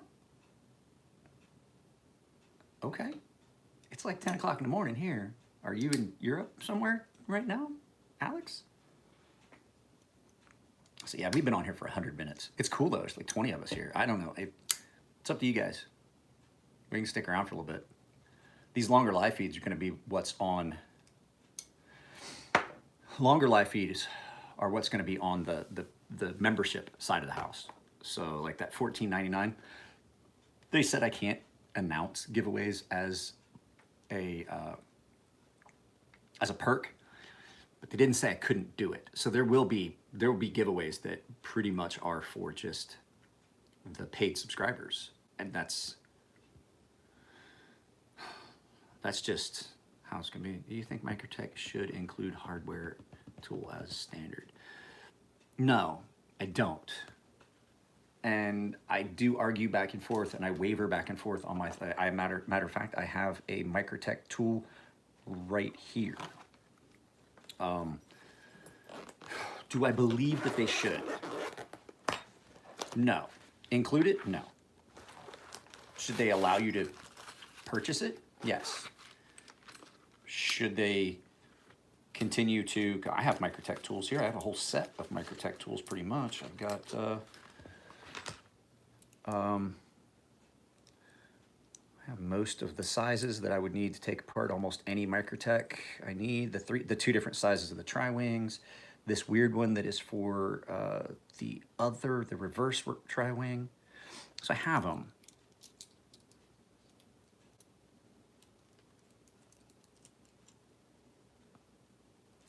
Yeah, I get it, but there's a reason. And having talked and made friends with the guys at Microtech, I understand why.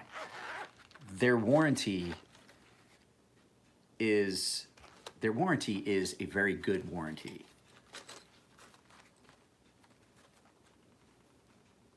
But they offer the tools. You can get the tools. It's not like oh, you can't even buy the tools. And I've sent my Microtechs that I've taken apart and put back together in for service. Basically, what it is it's guys that take their knives apart and fuck them up. And so if they don't provide a tool, they did provide, I think they provided the one for, the only knife I've seen them provide it for was the Bally that they make.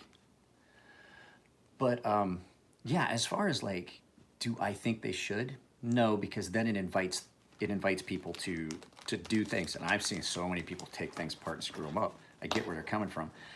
It allows them to kind of control their warranty a little bit better.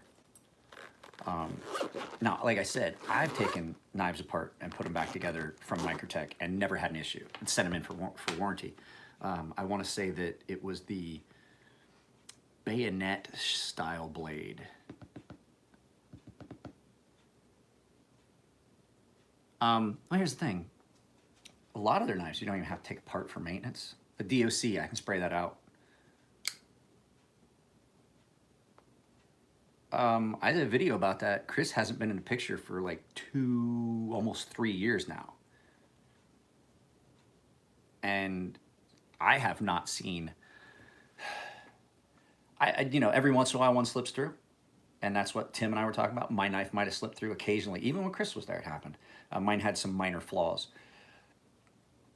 The thing that I would say, and I told Ashton this the other day, is my first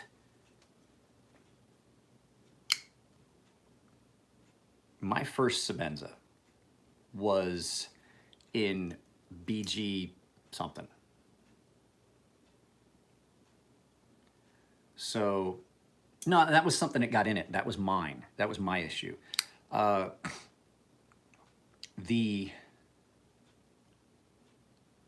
I had one that was in the steel before S30, and then this one's an S35VN. I bought my first Sebenza, I bought this 3 years ago almost, after I'd sold my first one. BG42, there we go, BG42. I had one in BG42. I wish I'd kept it. That was a great, great knife. I had wrecked the fuck out of it though. And I got this one in S35VN. Now, I bought this 3 years ago. I had probably bought the first one 8 years ago-ish.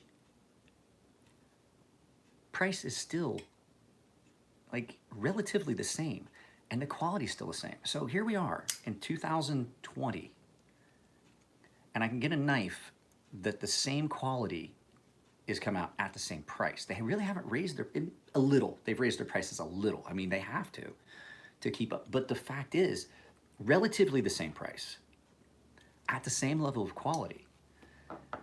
That's a business model I like for me as a consumer. Benchmade has went the other direction. If you were to look at a graph, they started out price and quality, and now price is going up and quality is going down. They need to bring them. That's been my thing with cold steel. And people think, oh, you just hate Benchmade. I don't. I want to love Benchmade, but I just can't right now. $400 for a fucking $400 for the integral Anthem, the Anthem, and the grinds are bad. The action's not great, and I'm gonna tell you that lock that's on that one, it's not gonna take much for that to be fucked up if you get something in there, and then it's an integral and your lock is way down in there. I just don't get it. And then Spyderco, I said, I don't like any of Spyderco's designs. I think that even this knife that I like a lot is still overpriced. No, and I won't ever have a Will Moon knife because I'm not dumb.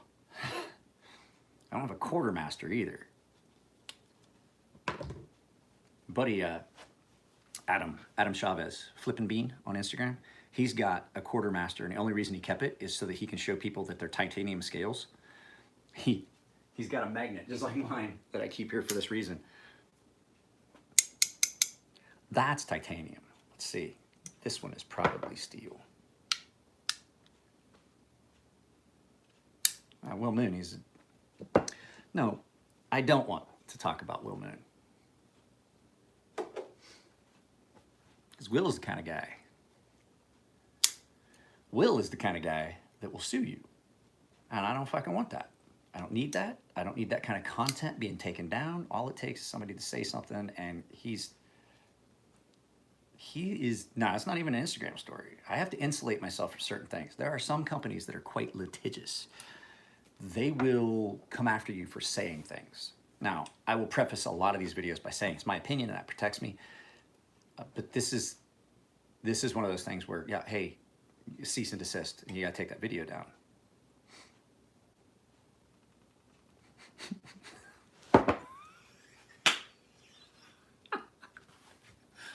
I'm gonna leave that up because that's fucking funny. So 9mm for those who sit to pee. 45 for those that choose to only shoot once. Why do I carry a 45? Because they don't make a fucking 46. That's why. It's only 8 rounds. And fuck, if you need more than 8 rounds of anything, you don't need more rounds. You need more range time.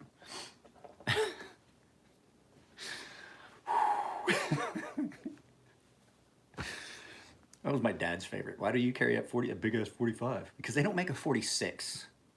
We only got 7 or 8 rounds. I don't need more than 7 or 8 rounds. You want to know why to not buy one? Go to the Blade forums and look up Will Moon. There's plenty. Like, you've got the wealth of human knowledge at your fingertips. I'm not going to put this channel at risk to throw it out there. Why? Especially when I know that there are some people you just don't fuck around with. Anthony Marfione, like, I would not say anything bad about Anthony Marfione. I mean, can he be a little weird? Yes. Does he get so passionate that he seems like he's coked up? Yes. But the fact is, he's passionate about what he does. And that's how that comes off. But he's also the kind of guy that would sue the shit out of you if you were making a bunch of fucking statements or claims and things like that. I won't, not because I think I need to insulate myself from that, but because I've talked to Anthony several times. He's a good guy, and I'm going to tell you right now, I've seen how they interact at the table when Anthony's there and how he is with his employees. He seems to be one of those guys that truly cares about his people, truly cares about his product, and really, really cares about how that whole thing is publicized. Because the fact is, whether you like Anthony Marfione or not, whether you like Mick Strider or not, they make really good quality items. They really do. Do I like everything they do? No. I'm talking personally, those two individuals. Mick Strider, like the whole thing with his military background and stuff. Do I find that offensive? That somebody would possibly fabricate something like that? Yes, I do. But I also can look at the fact that they make a quality fucking product. I got a Strider in there. It's probably one of the best built customs I've ever seen, folders. I got that custom Mick Strider SMF in there that I'm trying to sell or raffle. And it's probably one of the best all-around custom knife builds I've seen in a very long time. It's an incredible knife. It's not a knife I would ever own or carry. That's why I'm actually, it's really starting to grow on me. There's a good chance it might wind up staying if I can't get this thing auctioned or raffled. I'm gonna keep it. But it's one of those things that, like, I can look past some of the personal stuff for certain people, and then there's some people I can't. I personally do not like Jake Hoback. And that distaste goes to a point where I can't, like, I don't have that Quayback anymore. I get rid of it. The Hoback Quayback. Not that it wasn't a good knife, but every time I looked at it, I associated that with the maker, and my distaste for things that he's done, I'm not gonna get into them, but my distaste for that person sullied my experience with that knife. There are some people I just cannot get past that. And I'm not gonna get into why, I'm just saying there's reasons. But like Mick Strider and Anthony Marfione, they actually are, well, they're really good people. I mean, they really are. They're really good guys. And Anthony cares about his legacy, yes. He also cares about how the company's run, quality standards, quality control, things like that. That's why you very rarely get a bad Microtech. In the past, yes, but now, no. Other companies that have stepped up. Like, okay, I can do the opposite way too. I don't like Emerson Knives. I like Ernie. I like Ernie Emerson. He's a good, decent American. And he does a lot of good for a lot of causes. I don't like his knives, but I can like him as a person. There's some people that I can't like that I don't like as a person because of the way they act or things they do, but I can get by that because they make good knives. You see what I'm saying? There's always a difference. You know, there's some things like, there's guys that make knives that I would never buy, but they're great people to hang out and spend time with. It's one of those personal things, and I don't want to get into it because, like I said, there's companies that, where are we at, 114 minutes? 120 minutes is an hour, or is 2 hours, right? You guys want to stick around? There's still 16 of us. If there's 16 of us here, let's see. I don't like commies. AK's a good, solid gun. You're absolutely right. I don't like Eric Glesher. But then again, I don't like Spyderco knives really that much either. So, like I said, I like one model. I've only owned two other models of Spyderco. I had a Delica and I liked it, but it was just a little bit small for what I wanted at the time, for what I needed. So I've had an Andorra. I have a little tiny slip joint, but the fact is, it's just a miniature of this. I don't like any of their other knives. They have not come up with one that I like. So it's really hard. Like I don't like Eric Glescher's direction he's taking the company, but it's always going to happen like that. Like I guarantee that you're going to see a shift in anytime any of this happens. You're going to start to see a shift in these companies. Chris Reeve left Chris Reeve Knives. Now there's a Sebenza 31 with a different style lock interface and things like that are coming out. And so you're going to see a shift. Sometimes it's good, sometimes it's bad. You know what I mean? You're going to see a shift in Benchmade. I'm really hoping that shift in Benchmade is going to be in the right direction. I want to love Benchmade again. I want to be able to go in. They have designs that are appealing. I just can't justify the price for the quality. I would like to see them go the direction that Colt Steel is, which is, we had a dip in quality, but now they're coming back up. I'm not gonna lie, some of the new Colt Steels, I heard the Knife Nuts podcast guys say it as, a couple episodes ago. They said it, and I was like, they're absolutely right. The Cold Steel knives that I'm seeing today, not even close to the quality is so much better than the ones I was seeing like a year or two ago. There's not anywhere near the issues. That, case in point, that one that, their quality for the price has always been good. You can't go wrong with a Cold Steel knife. My biggest thing was some of their knives had some serious, I hate the 8015. I don't like it. I do like Ashton's full custom type version of it that Demco made, like handmade Demco. I like it. Would I buy it? No. I can appreciate it's interesting. I'm just not a fan of that Scorpion lock. It's just not one that appeals to me. Can I look at that? Like, that's another one. Can I look at that knife and go, yeah, that's a really nice knife. But it's just not one I would buy. I like the blade shape, but it's just a little bit. It's just a little bit not for it's not for me.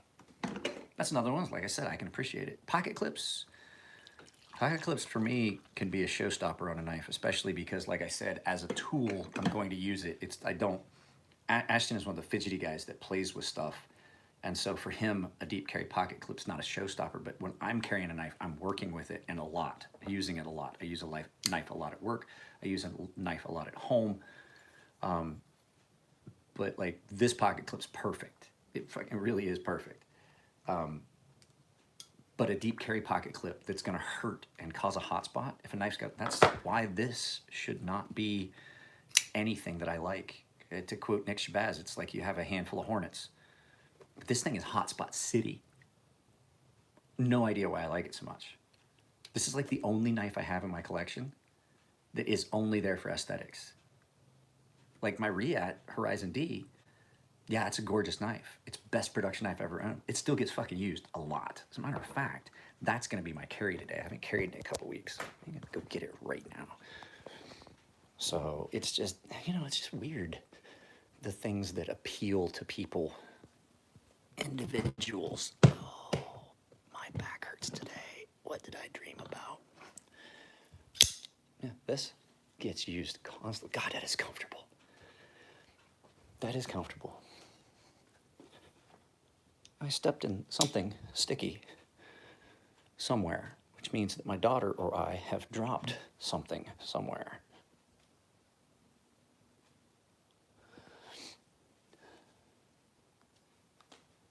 Sorry. I stepped in it somewhere around here. What would I recommend for, what was that?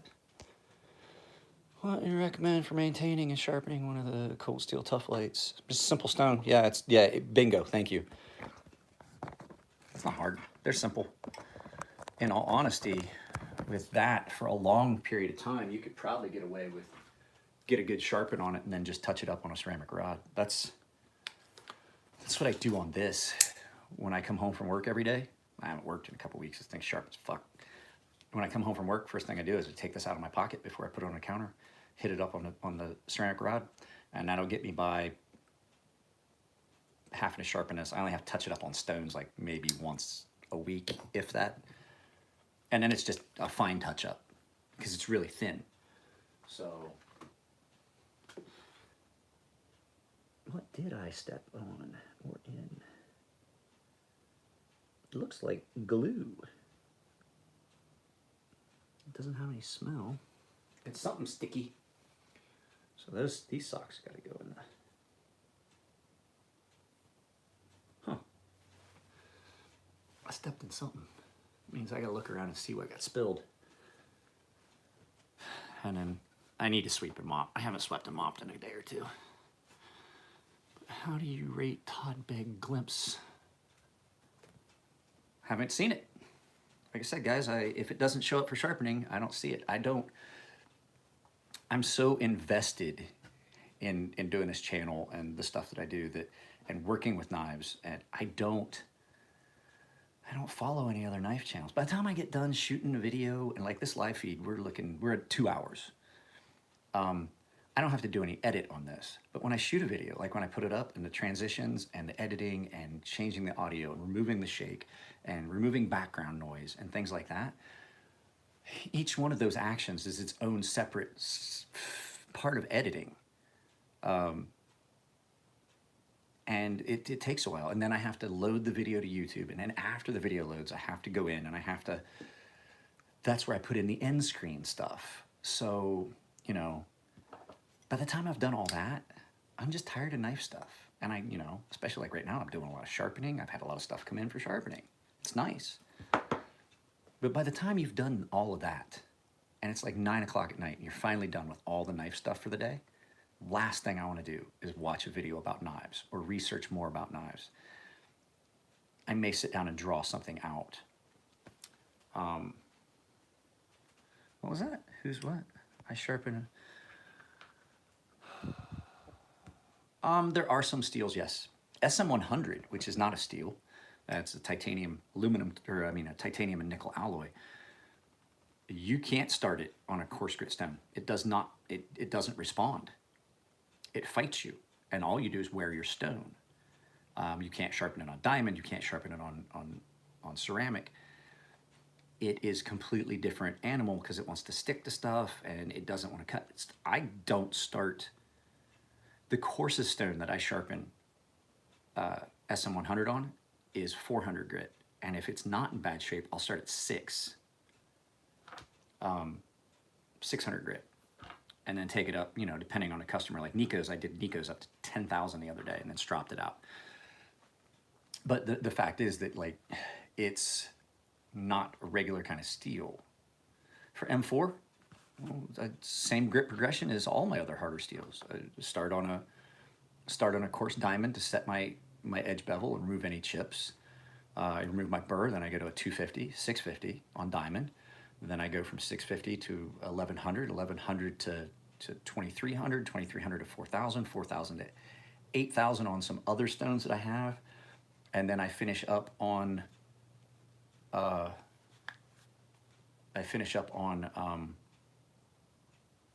ceramics to get it up to like 10, 12,000, whichever direction people want to go, and then strop it down. So, but M4, M4 is one of those steels that's a lot like CDP 189. I think it feels better like around the 1,000 grit range. Basically, that's about where I would stop. There's nothing in that except coffee. I didn't put any creamer in it. Hang on, be right back. I just should throw these in the hamper.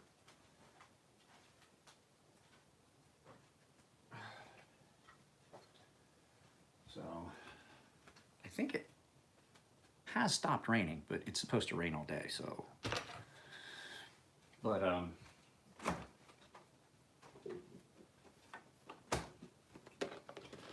that's just what I was like, there's still 15 people here after 2 hours. Hey guys, 15 people, question. If it wouldn't be too much trouble if you haven't dropped a like, can you leave a like? 2 hours. Still 15 people here. Like I said, I'm trying to get the channel. Well, I've got time to do all this stuff. I want to get much stuff shared. I saw a 79% increase in traffic on my channel over the last week or so, I'd say.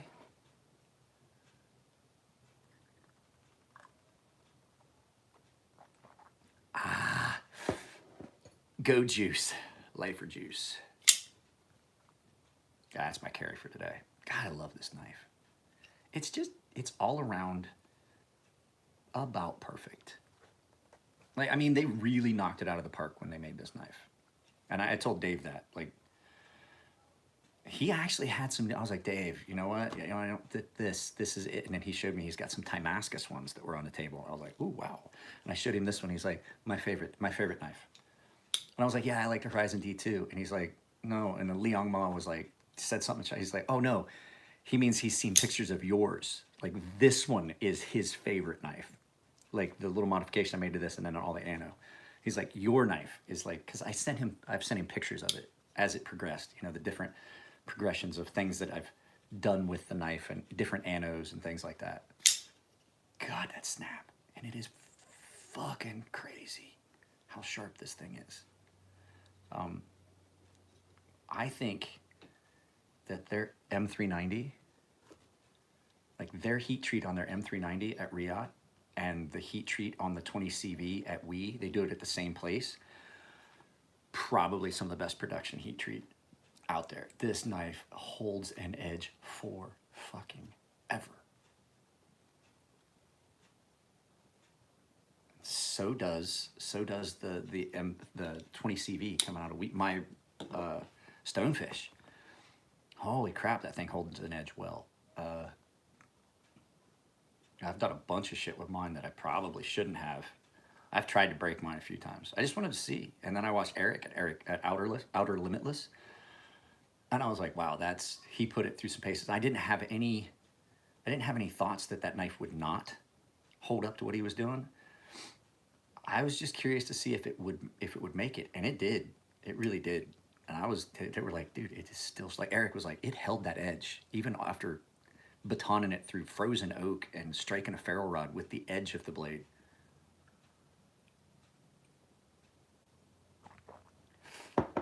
So, guys, if you can, like, somebody asked me, is like, what, my daughter is so loud up there with her headphones on. Somebody asked me, it's like, oh, I saw one of these and it was like $350 and it was used, but the titanium was all scratched up. Is it worth it? And I was like, fuck, yes, it's worth it. This is the Riyadh Horizon D, and mine is a carbon fiber. Mine's carbon fiber and titanium. This was a CF. I think I paid $399 for this knife. I have the receipt for it still in my box. And I still have the receipt for my first Ferrum Forge I ever bought. These were like right at $400 when I got them. And I don't think you can get them now. If you come across one on a secondary market and it's within, like if it's not wrecked, as long as the blade's not ruined, and you're in the $400 range, like the $300 range, fucking snatch that motherfucker up. Even if the titanium shit's all scratched, I can fix that for you. This is, I did a video, the best production knife I've ever purchased. Ever. As much as I love my Sebenza and all those things, this is still the best production knife I own. The best. And there is nothing. There's no blade play, no wiggle, no nothing. There has been no deviation, and this knife gets used. And I do every once in a while fidget with this because it is so nice. Like, listen to this. Holy crap, that's loud. And that's not the lock interface either. That's how hard that thing flips, that you're hearing that smack into the stop pin. It's got some fucking snap. It's a snappy, snappy beast. That's the first knife I ever owned that had a hidden lock bar insert. First one. And I mean, it's just, It's just pretty much perfect. And I like the way that swedge comes down, and you get, like, when you look at it, you can see it's got almost like a harpoon shape at the front, where it's not a blood groove, by the way, guys. That is just they call it, what is that? I don't know if yeah, it's called a fuller. I was getting to it. It's called a bohi in Japanese, and what it does is it allows you to lighten, it allows you to reduce weight while maintaining structural integrity. So you remove a little bit of material off and lighten it, but you don't detract from the structure, the stability of the blade. So it makes, it's just a way of lightening them. Yeah. So it allows you to spread that. You could make, so you could, when you're hand hammering it like a Viking sword, you start with a set of material. Like if you didn't have that, as you tapered it, you would need more material to taper it out. When you use that down the middle, because theirs is a hammered in and it spreads the material out. And so it allows you to get to that width that you want without having to have as much material. And so you have a lighter blade that has weight distributed differently to the edges. And so it gives you a way to have a blade at a certain width, but use less material and still have it be structurally sound. It's like corrugating a roof. Basically, it's the same basic concept. It allows that stress to be distributed differently in the blade. Yeah, there I go, sciencey again. So you can make same size blade, less material, same strength. It was a fucking genius move by all. I mean, it carried across all cultures pretty much, except Native Americans, because they never had developed steel making. So, God, I love this knife. I used this I prepared an entire meal. I shot a video, prepared an entire meal only using this knife to show that, yes, you could use it for field prep or for food prep in the field and stuff like that. And it's just, the whole video, I don't know why, like when I tried to put it up,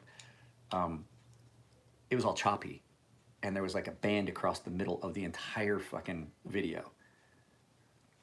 And I tried to recover it, and I tried to delete it and recover it and all that stuff. And no matter what I did, when I would port that video into a video editor, there was a strip across the middle of the video. Everything I shot that day, across the middle of the video, that just looked like, you know, when a video game would malfunction back in the day on a Nintendo, you'd get like the bottom of the screen would be like all pixelated and green and red and yellow and shit. That's what it looked like. It looked like a glitched out video game, and there was nothing I could do about it. And I'm not shooting that video again, because I'm not gonna lie, while it did it, it didn't do it great. It's rather thick. Surprisingly, it feels fairly thin, but it's rather thick for doing something like food prep. It's thicker than my stonefish, which is one that I need to do a food prep video with. But as far as best knife for carrying in your pack for like food prep stuff, a little Opnel. They're great. It's like having a little paring knife in your pocket. Matter of fact, my Opnel's in the fucking...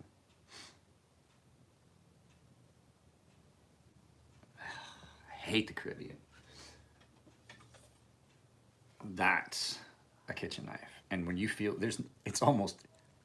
you can almost not feel. So like when I run my thumb, this knife is so thin that I can't really feel the sharpening bevel. It's thin, super thin behind the edge. The whole knife is thin. This is a great kitchen knife. Balance, oh my goodness, it's just perfect.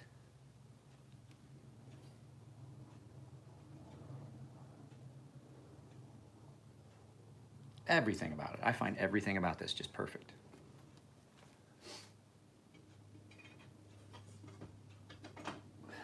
That's my Mattia Brownie. Well, guys, it's been 100, well, there's still 14 of you. Okay. Can I cut through chicken bones? No, I don't cut through chicken bones with a kitchen knife. Why would I do that? Most of my time in quarantine, I spent a lot of time at my workbench. I've been drawing out a new knife design. Spent a lot of time talking with Justin from Fiberlight Firestarters. But most of my time has been spent filming and editing videos for the last like 2 weeks. Trying to get some videos that I can do that I can have up so if I do get to go back to work, that I can have content roll through to get me through getting back into work and being so tired. Because I will tell you what, and we're getting close to the time where I'm like, I gotta get off of here. I gotta start.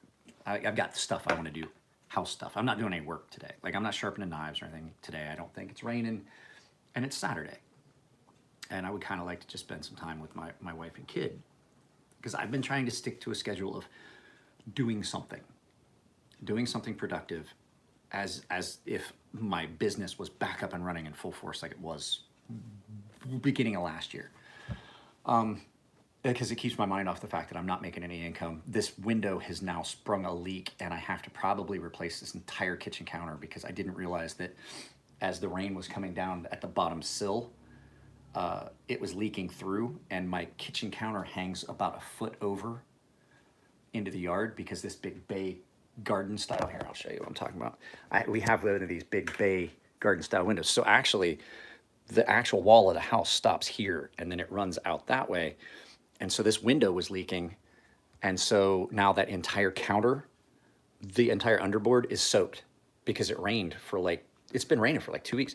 Did not realize that that the window was leaking. And so now all of that is ruined.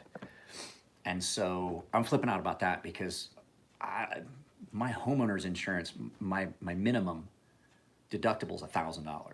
I'm like, what the fuck am I gonna do? So I'm trying to figure out like if there's anybody that can do it now, and can I put in a claim through my homeowner's insurance? But they're probably gonna have to tear this whole counter out. And I'm like, this is gonna fucking suck.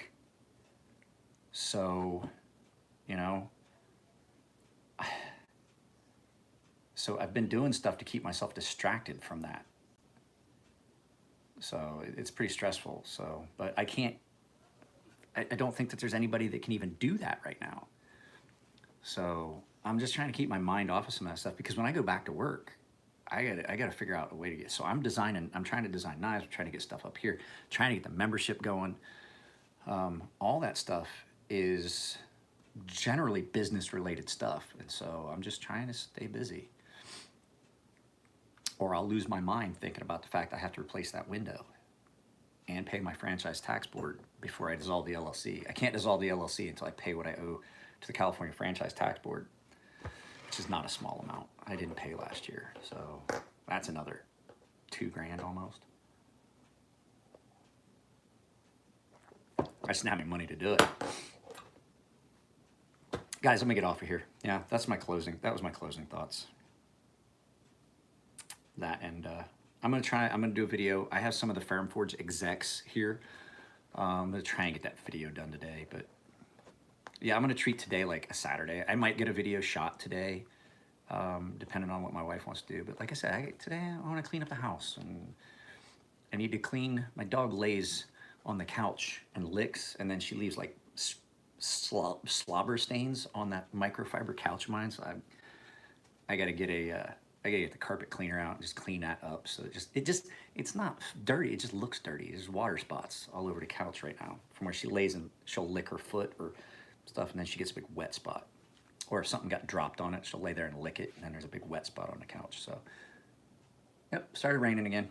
All right, guys, I'm out of here. Like I said, 140 minutes. That's a long live feed. The rest of the if you want long live feeds like this, you're gonna have to join the membership. I'm not gonna do those as often.